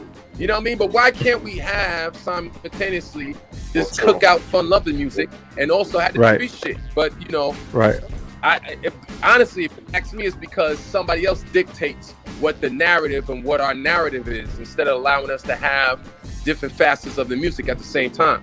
So yeah, I'm just going around in a circle, agreeing with what you're saying. The street reality rap was ushered in, and this genre of music and this element of hip hop just kind of like fell through the cracks. And the hard part about it is that because once NWA won and started selling records, you know, hip hop at that time, for people who were watching, wasn't selling like the shit was going gold. That was some EPMD shit. You know, 90 days later the LP went gold. So what you saying? Once that million hit plateau hit, the record industry was now like, we got it. See, before they didn't know. It was like, just go in the studio and do whatever the fuck y'all want to do. Which is why, to me, the 80s was my golden era, because you got what people wanted to do. You know what I mean? Yeah. After this, now you have to now be tied into this place of, and I don't know, Roots, maybe you could tell me. Me and Ev always go back and forth with G-Rap. Do you think G-Rap wanted to curse on the first album and Cold Chillin' was like, nah, we don't curse in hip-hop? Or do you, and then the second album came out, that was the case? Okay. I always thought it was the opposite. Maybe G-Rap didn't want to curse, and then by the second album, the label was like, nah, nigga, go in there and go crazy, curse up a storm, you know. But because it's hard to go from not cursing at all to, I mean, Talk Like Sex has more curses on it. I mean, than the average album band. You know what I mean? Like Talk Like Sex is what taught me how to have sex in a very bad way. So don't ever let your hip hop teach your kids about sex. But G-Rap was always hard. He was always hard. And G-Rap, once again, he went to that same school that I went to, that Steve went to, that Kwame went to, that Herbie, that my brother went to. We all went to that same school. He's older than me, so he was an upperclassman. I never forget. Now, this is a Catholic school, right? So there was a certain G-Rap. I don't know if it was his legal name, but at that time, he was going by the name of Abdul, right? Or Abdullah. And he wore a kufi. And he had an earring in. Right. So you're talking about an earring and a kufi on in a Catholic school. They would be like, oh, that too. Yo, you gotta take that kufi right now. And G-Rap would be like, I ain't taking this kufi. I ain't taking. They were like, yo, go home. And the whole school would be like, yo, he'd be like, I don't care. I'm out of here. He'd be cursing the sisters and the brothers out. And I don't mean sisters and brothers, but community. I mean, the school was right. You talk about the the nuns and the priests. Right. Oh man. Well, Ev, obviously you're right. And yo, he would be spending for like 2 days, and he'd come back with the earring on his shit. Still, like he didn't give a fuck. But the point I'm saying that to say, like, he had a disposition, like, yo, I'm gonna be who I am. I'm all about the streets. So if he wasn't cursing on his first album, that's because the label probably was like, yo, this is a fun-loving town. And he was probably like, nah, fuck that. Because in my opinion, Kool G Rap was the first gangster. I mean, we could say Schoolie D, but Kool G Rap was like, that nigga was hard. Long before his first album came out, he was spitting crazy shit in this neighborhood, yo. You know what I'm saying? So, yeah, I think they conditioned him to not curse on the album, not because he wanted. All right, no doubt. Yeah. But it shows you that from that point forward, record labels knew what was selling. And at that time of point, fun rap wasn't selling. Because here's the thing, yo. Rap was fun. It's not like Herbie invented fun rap. It just, during that era, you could have fun. That was allowed. Right. And the dopest thing about it was, before, like, really post Straight Outta Compton, somebody had just sent me something today, if I could find it on Twitter. It was a Boys in the Hood tour. It was NWA, Heavy D, Salt and Pepper. Like, that was the thing about hip hop back in the day. You could have an NWA, Heavy D, Salt and Pepper tour. How? How do you have that tour? How do you have fucking Police with Heavy D coming on with the boys? You know why? At that time, if you was rap, there was a fraternity. It wasn't so segregated in genres. There's like, oh man, we all trying to come up in this thing, and that's how you had De La. Yeah. The other thing was everybody had love for each other. Yeah. NWA was like, yo, Heavy, we love your stuff. You know, and they, it was a mutual respect. So I think after that happened, Vern, why do you think they fell off? Man, you summed it up. I mean, it changed, man. It's kind of like the song "I Used to Love Her." You know, everybody went to Compton, took it to the sewer, slam. That fun stuff, man. No, we slap our mothers now, man. We cuss our grandmoms out now. So that we ain't on that no more, and that was their demise. And to your point, that's why I'm glad for Salt and Pepper that they did go pop, because if they try to stay in that hip hop lane, they would be done. Right. And the hard part about it, bro, is that it's not just hip hop, but it was just that time. It was that time and space. Like I was telling my young boy the other day, it was a time when me and one of my peoples was beef. You do mama jokes, talking some mom shit.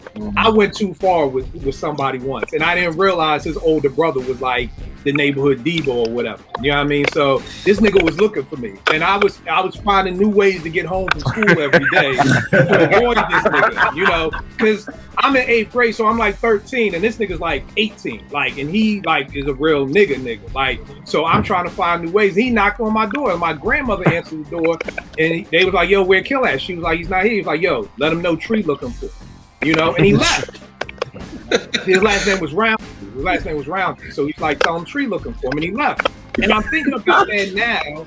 And the crazy thing is if that happened right now, what probably would have happened? He would have probably smacked my grandma. Right. Or did some because niggas don't give a fuck no more. Niggas don't care. Like, yo, fuck this. We walked all this way, fuck her up. Like, And it's just so sad to see that that's where the neighborhood, even though these niggas wanted to whoop my ass, it was like, well, tell them we looking for him. Like, it was still enough respect to be for like, your grandma, we ain't even gonna curse your grandmother out. We ain't gonna say nothing. It's just gonna be like, tell them we looking for him, and that's it. Hold up.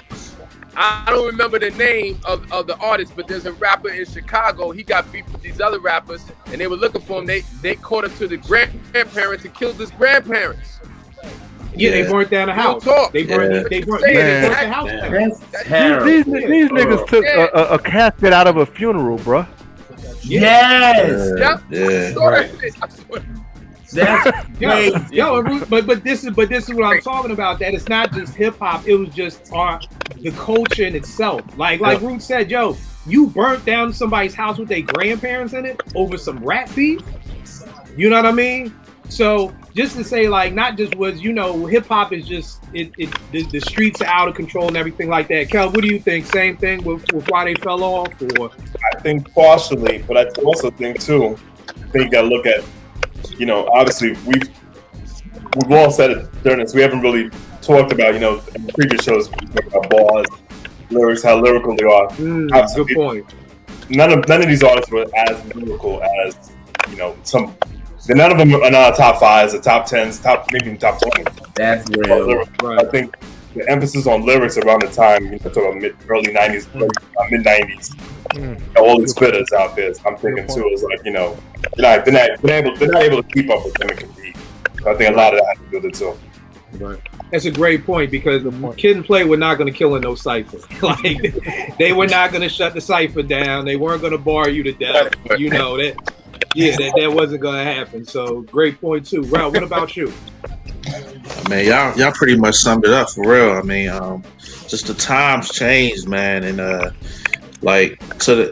for them, like, to try to change with the times, it would have been even worse. Like, it would have been it'd have been even worse if Kid and Play came out with an album where they were cussing and shooting people, you know what I'm saying? That shit would have been corny, like, you know what I'm saying? And here's the wild part. And here's the wild part. The reaction. That's from their little documentary, they were saying Kid was really a wild nigga. Like, Kid was a stick up kid, which is wild. You know what I mean? But it's funny because, bro, you had the shirt on, Naughty by Nature, right around the time that second Kid and Play album. You're talking about Tretch coming out. Yeah. And even if Tretch could give you OPP, he still had them bars. Right. Still had that rugged.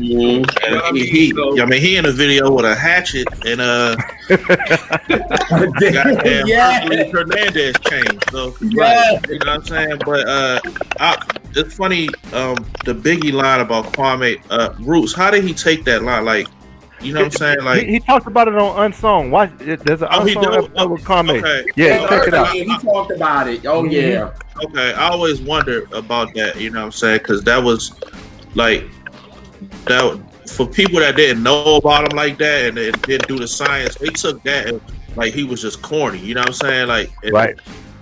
You know what I mean? And I always wondered how he felt about that, because I mean, talk about him all you want. His resurgence as a producer, like, he out there, man. His credits is solidified. You know what I'm saying? So I just always wondered about that. You know what I'm saying? That was an interesting line. You know what I mean? That. But I always looked at it as a metaphorical expression of it wasn't really so much as a hit on Kwame as to say, like, Biggie was saying, like, yo, street reality rap is here. That era is done with. That's what he was really saying with that line. You know what I mean? Like, yo, take off that polka dot shit. Right. Like, we wearing Timbs and field jackets now. That's where we at right now. You know what I'm saying? And everybody. But he became the scapegoat, right? Yeah, he was the scapegoat. Yeah. Right. Right. That's what it was. But unfortunately, yeah, man, he had to wear his hat low for a while because of that line. Man, I remember the UMCs from their first album to their second album. Oh, that's a good one. And I'm like, that's a good point. Hey, man, I don't know about this. Yeah. Like, cause that first album was on my wall. The UMC, that's one of my favorite hip hop albums ever. So for them to go from that to that, I'm like, hey, I ain't on that train no more. You know, and the hard part now is now that we're older and looking at it like this, like the hard part is like, dog, you got a record contract. Like, you gonna do whatever the fuck we tell you to do in a you know, now at that time you're not thinking that, you know, we're kids, so we don't understand the music business, and it's just like, oh, they sold out, or nigga, you can't go from being blue cheese and dancing to now you know, you wilding all of a sudden. But you know, if that's what the label say to do, that's what you gotta do. JR, what about you? Why you think they disappeared? You nipped it in the bud for real, because music changes. It's not gonna stay the same. So it's like after a while, it's gotta be changing. Like y'all said, if Salt and Pepper didn't do those pop-ish records, they wouldn't have gotten far either.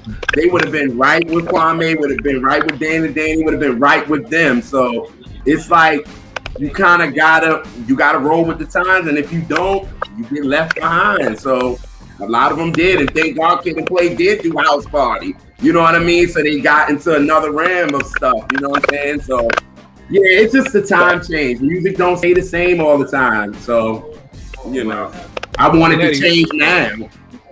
I got a question though about that. Why doesn't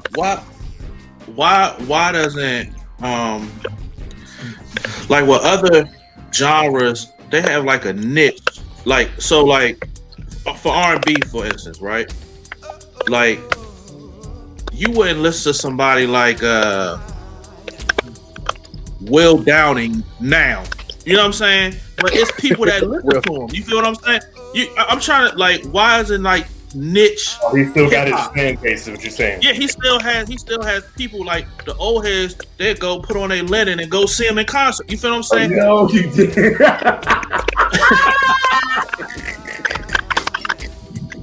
Yo, man, I like fucking Will Downing, nigga, and I'm put on a polo shirt. Will I ain't wearing no linen.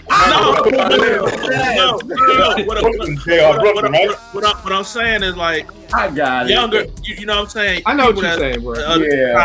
They would be like, who is that? You know what I'm saying? But with other genres, they have their niche and they can continue to make music. And why is it so hard for hip hop?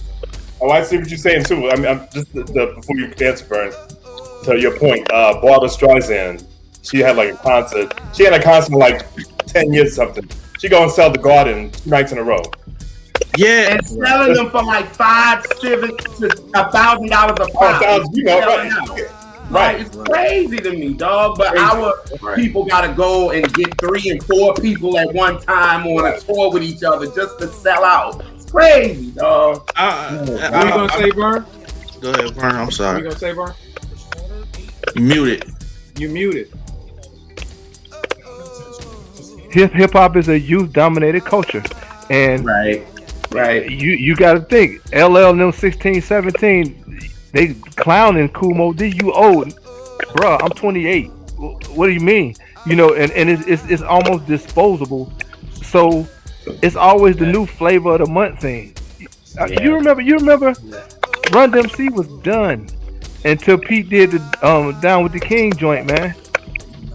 That was really a great album. It really was. I mean, because Run talking about trying to flip, like, no, it ain't you no more. But what it is, man, to me, it's okay. Who's next? Okay, who's next? Who's next? Right. That's good, but we ain't on that no more. Who's next? And go ahead. So can we really blame? So can we really blame like some of these groups for trying this different stuff? I remember. No. Remember Run DMC came out with Pause and it was like New Jack Swing. Right. Yep. Like, can you really blame them? You know what I'm saying? Like, you gotta make money. You can't blame them because the industry. Here's the thing. One thing Trent said in his movie Rhyme or Reason, he said, if I wasn't with this record deal, I'd be in your house robbing you right now. So if this is all you got, it's almost like when your boss at work tells you to do something maybe that don't sit right with your spirit. You either gonna do it or you're gonna lose your job. You know what I mean? So some people gonna lose their job, and then those will be the rappers we never hear from again. The other people gonna try it, and it's not gonna work, you know. But I mean, remember a lot of these people were kids.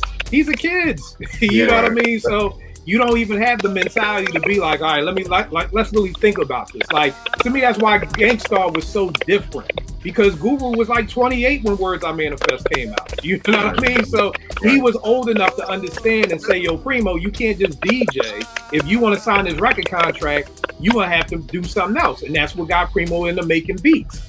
But if Guru is 15 when that happens and him and Premier are just friends, they're both going to sign that record contract because they're not thinking from a business standpoint. They're just like, yo, you're my man. Let's do this together. You know what I mean? And Vern, your point is excellent about we're going to always diss the old people. Kumo D, I'm going to diss Busy B because you old. I'm the new thing. And here comes LL. I'm going to diss you because you old and I'm the new thing. And, you know, all those people we grew up loving. Fat Boys, Run DMC, the people who are my foundation of hip hop. Run DMC was played out by 90. The Fat Boys were played out by 90. Houdini was played out by 90. Yep. The Beastie Boys were probably the only ones. The Beasties and LL were the only two that kind of was still creeping into the 90s. You know what I mean? And Mama Said really saved LL because after that, would have panned for. If he would have had another dud in the water, it would have been different. And if you, I don't know if y'all watched it, but if you didn't watch that Beastie Boys documentary on Apple TV, amazing, amazing. Made me go back and listen to all that shit. I stopped checking for the Beastie Boys after License to Ill. I wasn't a fan of Paul's Boutique. Check your head, but we'll talk about that a little bit more. Eddie, I'm gonna get to you. What I want to just say too is that I don't think as black folk, I don't think we're taught to grow in a genre and grow with the genre. And what I mean by that is when I first started listening to gospel music, and I've told the story before, my wife brought me CeCe Winans' album Everlasting Love. Loved it. One of my favorite gospel albums ever. And her next album comes out. I run and go buy it, and I'm like, yo, what is this? And it's like, oh, no, Kill, this isn't contemporary gospel. This is praise and worship gospel. And I was like, oh, I don't like praise and worship gospel. See, in gospel, they have different genres that the artist will do. So now what I'm doing now is, but here's the thing, since I learned that, because if nobody told me that, I would be like, oh, CeCe Winans is whack. Her second album was whack. She fell off. But because somebody explained that to me, I'm like, oh, okay, so I just need to wait until she does contemporary again. See, we weren't taught to do that as a hip hop listener. We weren't taught, oh, okay, this is just, you know, it's why, you know, imagine if Gangstar never not broke up, but allowed Guru to do Jazzmatazz. And a Jazzmatazz was a Gangstar album. We would, if we heard Jazzmatazz after, I don't know, Daily Operation, I would have been heavily disappointed. Like, yo, this shit is whack. Like, I don't want to hear no Donald Byrd playing the sax. Like, where the drums? But because they separated the two, and they're like, no, this is Guru's Jazzmatazz. He's getting with jazz musicians. If you want to hear jazz music, listen to this shit. This is Gangstar over here. We're not taught that in hip hop. We're not taught that in black music to allow artists to do certain things and come back around. A new artist that does it right now is Dave East. A lot of people I know don't fuck with Dave East because Dave East will do some boom bap, then he'll turn around and do some trap, and then he'll turn around and do something else. And I'm like, I get what he's trying to do because he's a young dude. I can't make no 32-year-old nigga make music for a 47-year-old nigga all the time. Because if you're 32, you probably like trap. So you should make some trap. You know what I mean? But at the end of the day, I kind of get that, but it's all off that gospel example. So I'm never like, oh, Davies fell off because I don't like his next album. I just realized I got to wait till, it's almost like the merry-go-round. I just got to wait till it's my time to get back in. And that's what as black folk, we don't know how to do. We're just taught this all the time. You know what I mean? And again, I keep using Gangstar because I think it was that maturity of Guru being a grown-ass man. You know, Premier being a grown-ass man, being able to explain it to the listeners, this is Jazzmatazz, this is Gangstar. Don't compare the two. They're two totally different things. So when I went into Jazzmatazz, I didn't want to hear no hard beats. I didn't want to hear no scratches. I knew that I was going to be hearing Lonnie Liston Smith. I was going to be hearing Roy Ayers. I was going to be hearing Donald Byrd. And I was able to love it for that.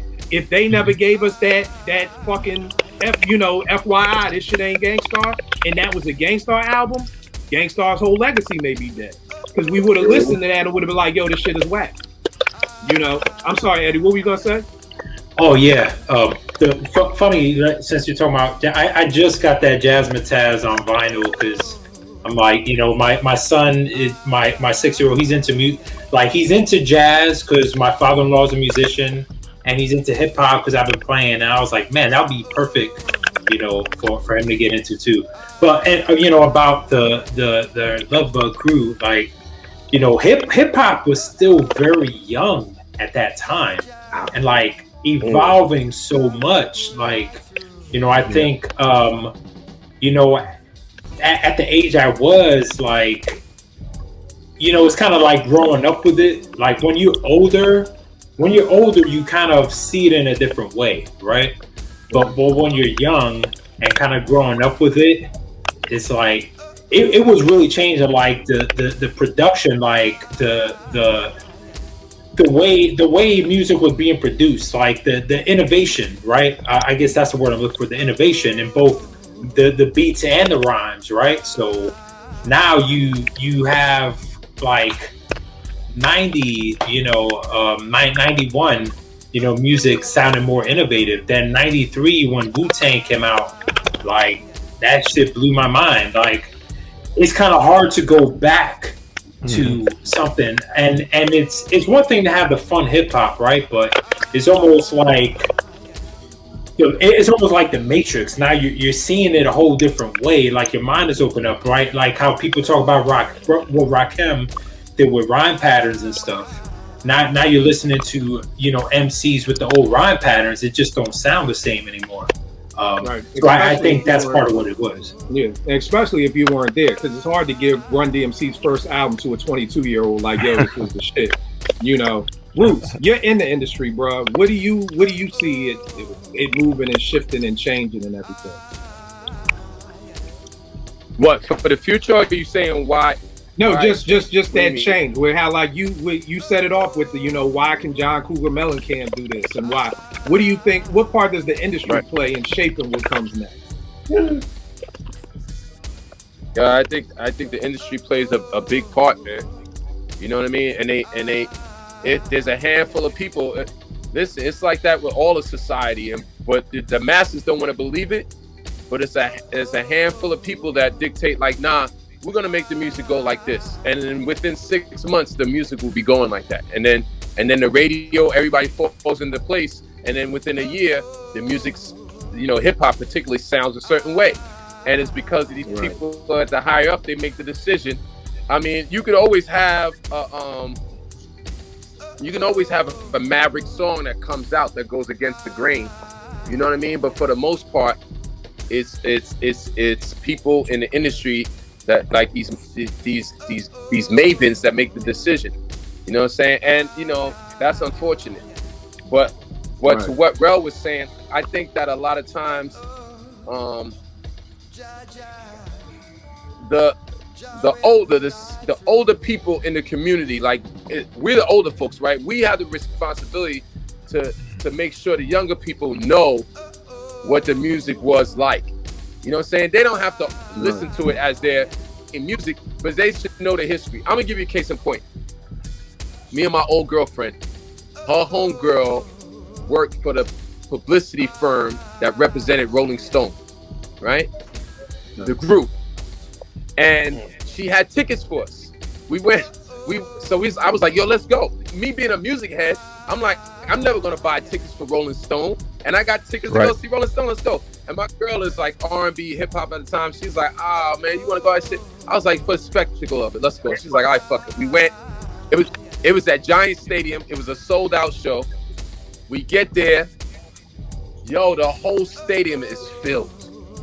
It's filled, and the tickets that we got, they say $2,500 a piece. They're $5,000 tickets. We're like 3 rows from the front. Her homegirl gave it to us.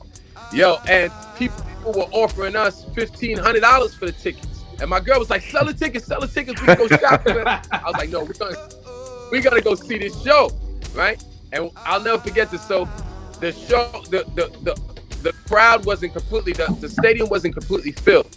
It was about to be filled. They were like, are you ready for the opening act? And everybody started screaming. It might have been about 10 black people in the goddamn audience. And this is Giant Stadium in Jersey, right? And it was like, and now the opening act, Kanye West. And Kanye West came. We didn't even know Kanye West was opening for Rolling Stone. Kanye West was opening for Rolling Stone at Giant Stadium. That's crazy. I think this was the second album or the first album, right? Now, after Kanye West leaves, Rolling Stone comes out. And by the time Rolling Stone comes out, the whole stadium is full. And in front of us, there were people there with their kids, and the kids were like 7 years old, 8 years old. You see what I'm saying? And now my seats were $2,500 a seat. And these people are bringing their kids to see Rolling Stone. So what happens is now those kids were 7, 8 years old. The Rolling Stones is considered the greatest rock and roll group. First of all, rock and roll is black music, but that's another story. But they're considered the greatest rock and roll band ever, right? And those adults know that. So they want the legacy to continue by making sure their kids understand that music. And so we're not doing that. We're like, yo, there's a disconnect between us and the 19-year-olds and the 20-year-olds. So, my son lives in North Carolina, and I'll drive down there, scoop him, and then we'll keep going down to Florida to go visit my cousin. And throughout that whole drive, I'm playing Mobb Deep, I'm playing everything, and I'm explaining the music to him. This way, even if he continues, he's going to continue to listen to Gunna and Little Uzi Vert or whatever. But if the topic comes up, he's familiar with the music. And we got to do that. We got to make sure the generation after us understands our music. Otherwise, it dies. And that's why the music is always changing. Not to mention what you said. It's a youth. Who said that? I think Vern said it. It's a youth-oriented culture. So it's always going to flip anyway. There's nothing we can do about that because the youth runs hip-hop. But we gotta make sure that we're passing the baton on, and they're learning. You know what I mean? What the culture is before us and after us. So I think that's a big part of it that we're not doing. We're not our job. And I always challenge, and I think that's a great point because I always challenge people. If you love this culture so much, how don't you teach your kids about it? Right. You know what I mean? Like I literally have been playing hip hop for Naomi from the second day she came home from the hospital. Like if you come over here and talk to Naomi, she let the barge come on. She knows the barge like I know the barge. You know what I mean? So, and that's what we're not doing with our kids. It's like, how if you have a son and you love basketball, I put the ball in his crib. I put the ball in his hand as soon as he was born. Are you doing that with hip hop though? Are you putting good hip hop?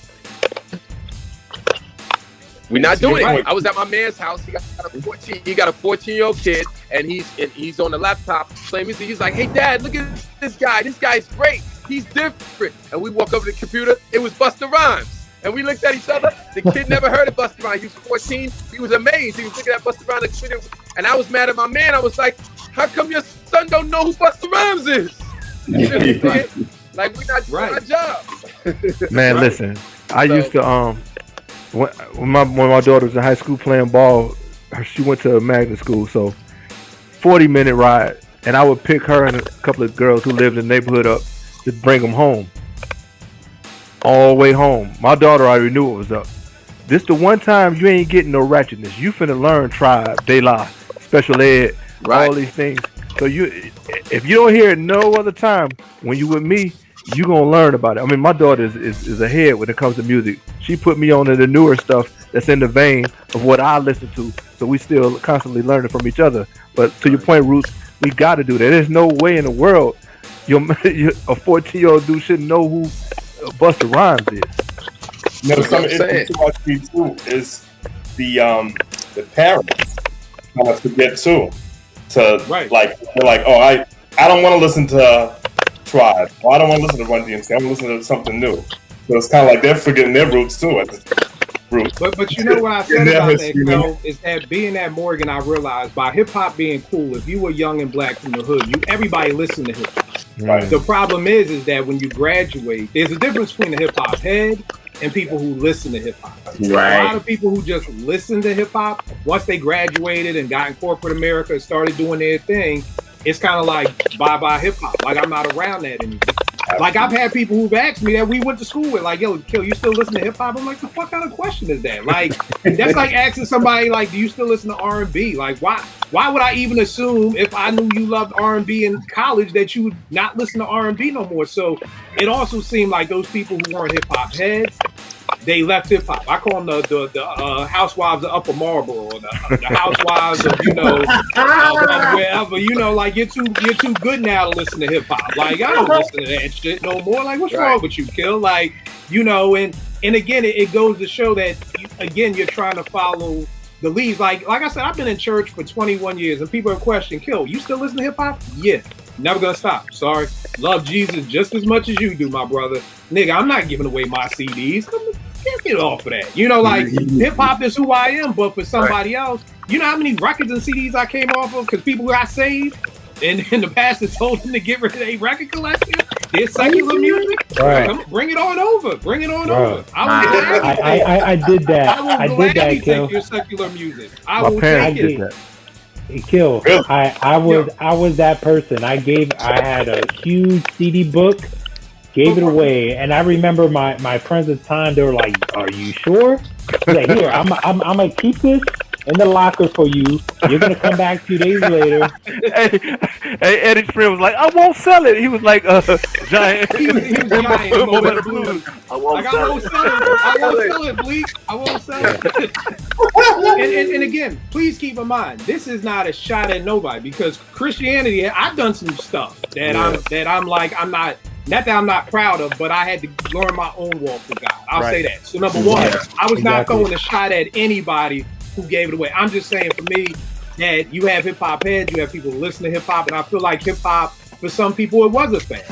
You know, I have friends who have no idea who Griselda is, which is cool. Like, you know, because here's the hard part: how do you keep up with hip hop now? You know, we don't have a Source, we don't have XXL. You know, we don't have these things anymore to keep our ears to the street. So all that to say, Roots, you're 100% right. We have to do a better job. And this is why I love doing this show. This is why I love having younger people on Twitter follow me and say, OG, why is this happening? Or why was this good? Or, you know, I tell people in a minute, fuck Google, I'm your friend. You know, when Ecstasy died, I'm like, yo, ask me about Ecstasy. I'll tell you everything you need to know. When Steezo died, don't Google Steezo, ask me. I'll tell you everything you need to know about Steezo. When Marky D died, same thing. Don't Google, fuck all Wikipedia, all that. Come ask me. I was there when Marky D was out. I can tell you why the Fat Boys were so dope. But you can tell a lot of these people don't have people schooling them to that. So like Root said, if you're spending $2,500 on a 7-year-old kid to make sure that this group's legacy is remembered, you know, we got to do that. You know, that's one of the biggest things with now. I was like, yo, once we outside opens back up, we going to all the concerts. We going everywhere together. You're going to see everybody. So tell me this. Does Herbie's crew make your top 5 crews in hip hop? I know for me they don't, but that's not a knock because I know we live in a society where if you're not top 5, it's like you don't matter. Nigga, it's like 8 million MCs. If I make somebody's top 50, I am good. Like, yo, for real, you know. They don't because, I mean, you just had so many other crews who did it longer. Everybody who knows me, I'm big into longevity. So Wu-Tang, Boot Camp Click, the Hit Squad, you know, there are going to be squads before them. Do they make my top 10 crew? Hell yeah. Hell yeah. They do make my top 10. I will take them over Flavor Unit. I will take them over the God Squad. They're different people. So they make my top 10, not my top 5, but that's very hard to crack because, again, I'm about longevity. Roots, what about you? What do we call them? The idol makers. Do they make your top 5 hip-hop crews? They don't make my top 5, but they're absolutely important to the culture. Absolutely important to the culture. I would say maybe my top. But there's, man, so many crews out there, man. It's like, come on. I mean, Wu-Tang's a crew right there, so you already know that's top 5. And, Juice crew. You got Def Squad. You got Native Juice crew. You got Rock Family. You got Dungeon Family. So tickets for Brownsville. There's a lot of crews, man. Right. You know, but I love what you said. That really they're important. They're very important. They play a huge part. Vern, what about you? Yeah, they don't do top 5, but the Root said they're very, very important. I mean, they were the first, one of the first crews that had people. I mean, Kid and Play went to movies and then had a cartoon. You know what I mean? I forgot about the cartoon, Vern. Yeah, you know, hip hop wasn't doing that. Right. So they're important. Kwame, I just shot J.I. The joint he did with Algebra. Kwame reinvented himself. That's longevity, baby. That's something to be applauded, man. So yeah, they're very important. Yeah. Right. What about you, Ralph? Not my top 5, but very underrated and should be appreciated and mentioned more. You know what I'm saying? That's how I would say it. You know what I mean? Not my top 5, but that's not. I mean, top 5 for all these. I mean, that's not nothing bad At all. I mean, you know what I'm saying? They are important and very underrated and deserve the respect that we give them today. Yeah. Kel, what about you, bro? Yeah, I'm with everybody else. I got right outside my top 5. I was trying to make a list earlier when you hit me before, and I was like, I'm like at 7. You know, I got Gang Foundation, VITC, they have tons of them, but their legacy is cemented. They forged. People know about them. I think they can't be taken for granted what they did. Right. JR? I agree with everybody. They not in my top, but they're definitely important. And I'm glad you did this, so now people can see how important they really were. You know what I mean? So yeah. Right. Sometimes I think with hip hop, with the younger generation, you gotta do that shit like on The Wire, or like in cop movies where they got the target and they got the strings pointing everywhere. You really need to see because I know somebody's gonna be like, oh shit, I didn't know he produced for Kid and Play, or I didn't know that they was even. Because here's the thing. They kind of will pop up in each other's videos all the time, but I'm sure there are people out there who really don't even know that they were a crew. Yeah. You know what I mean? Like, I can't really remember Dana Dane. I think Dana Dane was in The Man We All Know and Love, but I don't think they were in Dana's videos. I don't know if Dana was in Salt and Pepper's videos. So, again, yeah, maybe. But, just trying to connect the dots. Eddie, what about you? Yeah, I agree with everyone. They're probably they might be top 10. I mean, I think influence-wise, they're definitely up there, like underrated wise. They had their moment in hip hop that's undeniable. They had their impact. I just think, if you talk about crews and music wise, I just think that there's other crews that are much stronger from that perspective. Right. No doubt. So for everybody watching, where to get started with, I'm starting everybody off with Hot, Cool, and Vicious. Yes. First. Listen to this album. I mean, the rhymes are on point. Again, I don't care if they wrote their rhymes or not at this point in time. In hip hop, it was this was a rules change. And people ask me about this. I'm gonna say it just like this for people who watch ball. Think about hand checking rules. Yep. Those rules change over time. You know what I mean? So during these days, hip hop was just fun. It wasn't about who was writing their rhymes. So when I talk about ghostwriting post 90, one of the reasons I call it post 90 is because that's when, like Kelvin said, lyrics became more important. It was more about the lyrical importance of it. You know what I'm saying? But when you hear them spit, please tell me I Desire don't sound perfect. Please tell me Chick on the Side don't sound perfect. Start with this. You go with Salt and Pepper next. Assault with a Deadly Pepper. Hey, you know what I mean? Point 2. You guys get on. You guys 11th get grade, on baby. A joint with Funk Flex had Buckshot going over for one of his joints. The beat for that was crazy. That was crazy. Don't forget about Dana Dane with Fame. Out of one of the and Calvin, you brought this up. One of the few people out the crew who was from Brooklyn. Dana's from Fort Greene. You know what I mean? The Fort Greene Project. So Dana Dane with Fame, dope album. Come back with the Kid and Play 2 hype. You can't ever forget about this album right here, right there, right. Like I said, the run that they had was incredible. The run that these guys had. I mean, like I said, Last Night changed it all. Rolling with Kid and Play, Getting Funky. Man, Do This My Way. Do This My Way. Incredible album. Don't forget about Sweet Tea. It's tea time. Another slept on MC right here. Come back with Crime, The Boy Genius. You know what I'm saying? I remember loving this album in '89 just because he had the condom on the cover. We was like, oh, okay, damn. We still young. We still young boys. We like, oh, he fucking, oh shit, yo, that's the dude. Like, yo. Right. And it was like, yo, I remember putting the condom on my desk and my mom, forget it. Just bad. Just anything hip hoppers did, I did. I was like, he got condom on his desk. I put condom on my desk. So you got that. But he had a record deal. You didn't. right. and just open a whole bag of worms because a condom in 89 is not what it is now in 2021.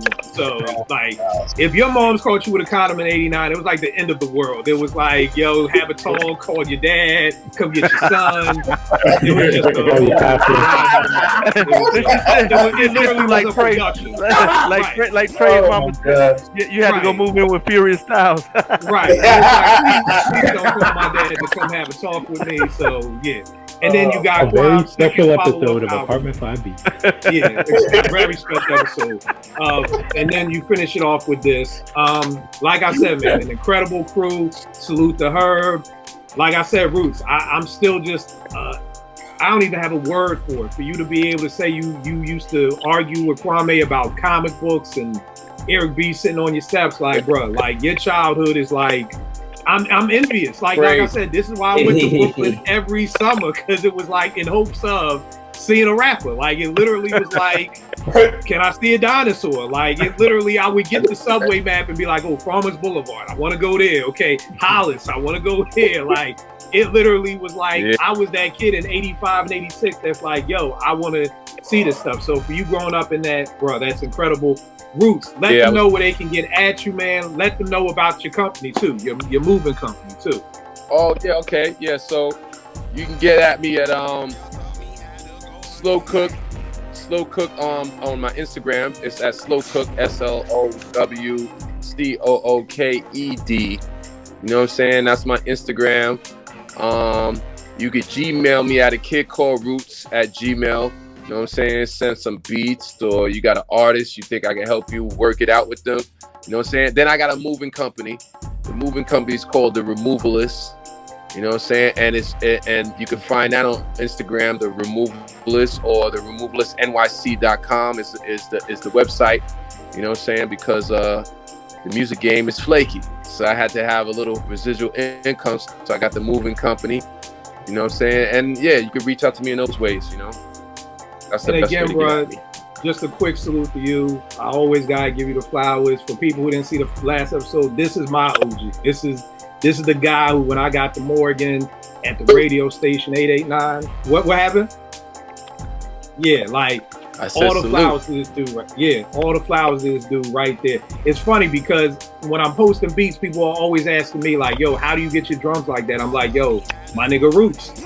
This nigga, I would play Roots beats and he'd be like, yo, what the fuck is up with your drums, man? You can't fucking, like, yo, get that shit out of here. So it constantly was, I gotta come back harder for, you know, like, it was, and that's what I loved about hip hop. You know what I mean? Because you pushed each other to get better. Like, I feel like now it's like somebody sends you a beat, you're like, oh, that's dope. And it's like, no, say it. This is what you need to get better. And this is how you can, that's the only way you get better is people pushing you. So again, brother, I salute you for everything you've done. Just real quick, a quick rundown of just some of the joints you've done for people, man. Okay, I did one of the first beats that I mean, official joints that I sold was Exhibit. I don't want nobody sounding like me. You know what I'm saying? I did that joint. I flew out to LA and worked with Exhibit. I did Take That for the Lords of the Underground. I did about 5 joints for Sadat X. I'm on like 5 Sadat X records. Like, it's crazy. But one of my favorite ones was a joint called Cock It Back. Cock It Back. Yo, you see what I just pulled? Yo, Bruce, you see what I just pulled out, bro? Yeah. Cock It Back, man. This joint right here. It's crazy. In my opinion, Dr. Dre heard that and was inspired, because on that 50 Cent album, that first album, the same thing, yep. Cocking all of it through. I was like, I did that shit like 4 years before that album. But yeah, the Cock It Back for Sadat X. I forgot the name of the other 2 songs I did on 2 different albums for him. And then, of course, one of my biggest records was Do My with Jay-Z and Memphis Bleak. Yeah, it goes on. I did joints with Shauna from Disturbing the Peace. You know, Talib Kweli, the Country Cousins joint. Yeah, I did an 8-Ball and MJG joint. I still got it, but it never made an album. You know what I'm saying? I did a lot of joints, man. Yo, Roots, here's the thing. And like I always shout this out because I love this album, Reese. He did 2 joints on here. I absolutely love this album, one of my favorite albums. Yo, shout out to Reese. This year's the 20th anniversary of that album. This next month is the 20th anniversary. I just spoke to Reese yesterday, right? Because we're trying to do a remix version of the album. We're gonna remix the whole album. And unfortunately, it's not going to come out the day we wanted to come out the day that the album was released 20 years ago, but we're going to get it out before the year's over. So shout out to Reese. That album was ahead of its time. You know that album is crazy. That album is crazy, man. Hey, that album is crazy. Is this you getting the ski mask way on Instagram, bro? Huh? Is this? Yeah, he got the ski mask. All right. Check it out, man. Ego. Yo, quiet as kept. I'm working on. I'm doing a movie, right? Okay. I'm a telecom major from Morgan State, so I came to Morgan State wanted to direct films, right? But they didn't have a film department. And my idol at the time was Spike Lee, so I was like, well, I'm gonna do telecom, and I just did video and radio concentration. But now I'm coming back to that. I'm seeing things in a cinematic view throughout the days, right? So I get an idea of a movie, and it involves that. That's my alter ego. And hey, Beyonce got Sasha Fierce. I can have a wig, a goddamn mask on. No doubt. Yes. I just want to make sure I wasn't following this dude wears that mask. I just want to make sure I'm following the right one. Cause I don't know how to let nobody, bro. It looks crazy right there, but it'll all make sense when you see the short. When the short comes out, it's gonna be like, oh, that's. All right, that's dope. Yo, Roots, tell me this, bro. Do you remember this time you come to the studio and you play me a beat from Premiere for Source Money? And I go, nah, bro, that shit ain't it. And you was like, yo, how the fuck am I gonna go back and tell DJ Premier this ain't a dope beat? I was like, nigga, I don't fucking know, but that ain't it. And you come back a month later with the beat and you hit play, and I'm like, that's it right there, my nigga. And that was the Against the Grain beat for Source Money on the Soul in the Hole soundtrack. Oh, Soul in the Hole. That, and you know, that's the crazy thing. So Premier, damn, I don't give a fuck. I don't want to die because I'm sure Premier might hear this or whatever. But Premier at the time, I was working as management for Source Money, but I only just wanted to make beats. I wanted to be a famous big hip hop producer. But I figured if, through this management and working through the music, I can get an opportunity. So now I'm in the studio. I'm in D&D studio with Premier and Source. Source just finished laying a song. Source had to bounce. Me as his representative, I stayed there. Cream was like, yo, I'm gonna fuck with the music a little bit, whatever. We was like, all right. We already had the beat for like 3 weeks. You know what I'm saying? And the beat was just okay, but Source wasn't that big on it. So now after Source laid it just as it was, Premier was like, all right, I'm gonna work on it. Source bounced. I stayed there. We weren't super excited about the track, right? But we were like, yo, it's Premier. Yo, Premier rolled the L. Me and him was smoking the L, and he just started fucking with the beat. Yo, he multi-pad the beat, and the beat was, portions of the beat was on every damn pad on that MPC, and he had the L sitting on his lip like a fucking cigarette, and that shit looked like it was gonna fall off, and it had ash on it and everything, and he was just fucking with it. And within 20 minutes, it was the same beat, but he just multied it and shifted it and chopped it, and it was a fucking monster. I couldn't believe how he chopped that beat up like that. And the vocals, Source laid it just in this linear form, but then after Cream chopped it up and everything, and guess what? Premier at that time, he didn't know I was a music producer. I really believe if Premier knew that I made beats, he wouldn't have let me sit there like that. He only watched what he did. Yeah, he knew me as the representative of Source. He didn't know I was making beats. So I had a first-hand bird's eye view of seeing how Premier fucking made his beats. And of course, my music changed the next day after. That's dope.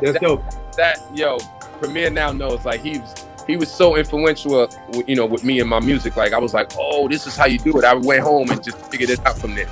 You know what I'm saying? But everybody this is pre-Alchemist, like pre all those niggas, like, you know what I mean? Right. That's years. Funny thing, you got that whole Source Money album produced by you. You let me hear it. 5 mics. It's crazy. Can we ever get that? Yeah, that's not for me to say. You know what I'm saying? Like, I guess if I was to release it, I mean, I got the music here in my house, but if I was to release it, y'all niggas will never see me again. You know what I'm saying? I'm not across that. You know what I'm saying? Right. But I feel you. Yeah, I'm sure that music will eventually come out. You know what I'm saying? Shit, I did Alicia Keys' demo. You know what I'm saying? I produced Alicia Keys' demo. I did like 3 joints on that demo, and they didn't have no money. And when the studio was like, "Yo, when we get a deal, we promise you're gonna be on the album." She got the deal. I never got on the album. You know what I'm saying? And so, and I got those songs. I got those songs on 2-inch reels right here. So, I mean, I'm sure they're gonna be worth something. You know what I mean? But yeah, I got a lot of joints that never came out from different artists. I did Rod Digger's demo. I didn't get on the album. I did like 4 songs. I got those songs. All those songs, I got them on that. You know what I'm saying? So it's interesting, man. That's crazy. It's gonna happen. Man, I'm release songs or some shit years later. You know what I'm saying? Right. Yeah. All right, Eddie, let them know where they get at you, good brother. Yeah, Twitter at EddieD80, Instagram, Freestyles, and freestyles.com. Yo, that's where you catch me. JR, R&B rep. Salute. Let me say this real quick about JR. And just to go back to what Roots was saying about people making sure their kids understand the music. I think JR is a prime example. JR, you're what, 30? 30. Here you go again. 35. Nigga, you know everybody gets stuck at an age with me, nigga. Yes, I forgot. You're just stuck at 30, okay? Yeah, I forgot. This dude is 35, but he can tell you about the Supremes and Motown the same way we could talk about the Hit Squad and everybody else. But it's because both your parents were pouring that music into you. You know, so for when we're talking about, you know, parents pour music into your kids, you get an alien like JR, who's able to talk about every genre of music, and he's only 35 years old. But that's what you get. Like, this is what you get when you pour all of that stuff into it. His pop loved hip hop, the mom loved R&B. He got the best of both worlds. That's how he is right now. So go ahead, JR. Where can I get at you? The R&B Raps, check us out. Our episodes to catch that. You get the R&B Raps on Instagram, R&B Raps on Twitter, JR's World of Soul on Twitter and Instagram. All right, Vern, where can they get a crib in ATL?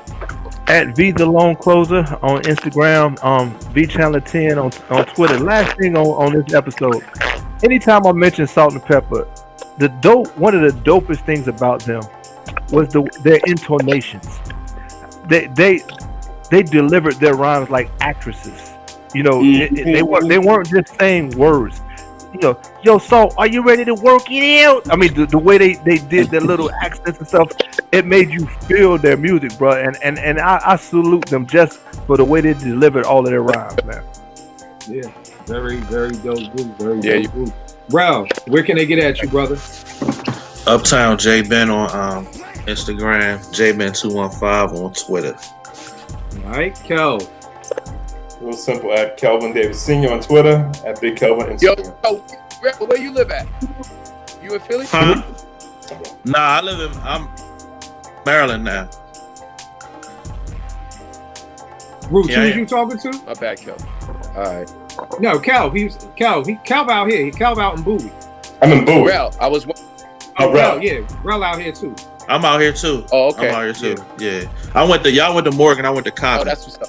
All right. So. Yeah. And you already know this is me, Kill889, Twitter, IG, we'll make beats for food.com. Me and Vague got the single out, about to put another single out. We have an EP that's all about his cousin, Ill Will, from Queensbridge. So definitely saluting him. So we got that joint out. And we check y'all next week. Y'all appreciate y'all.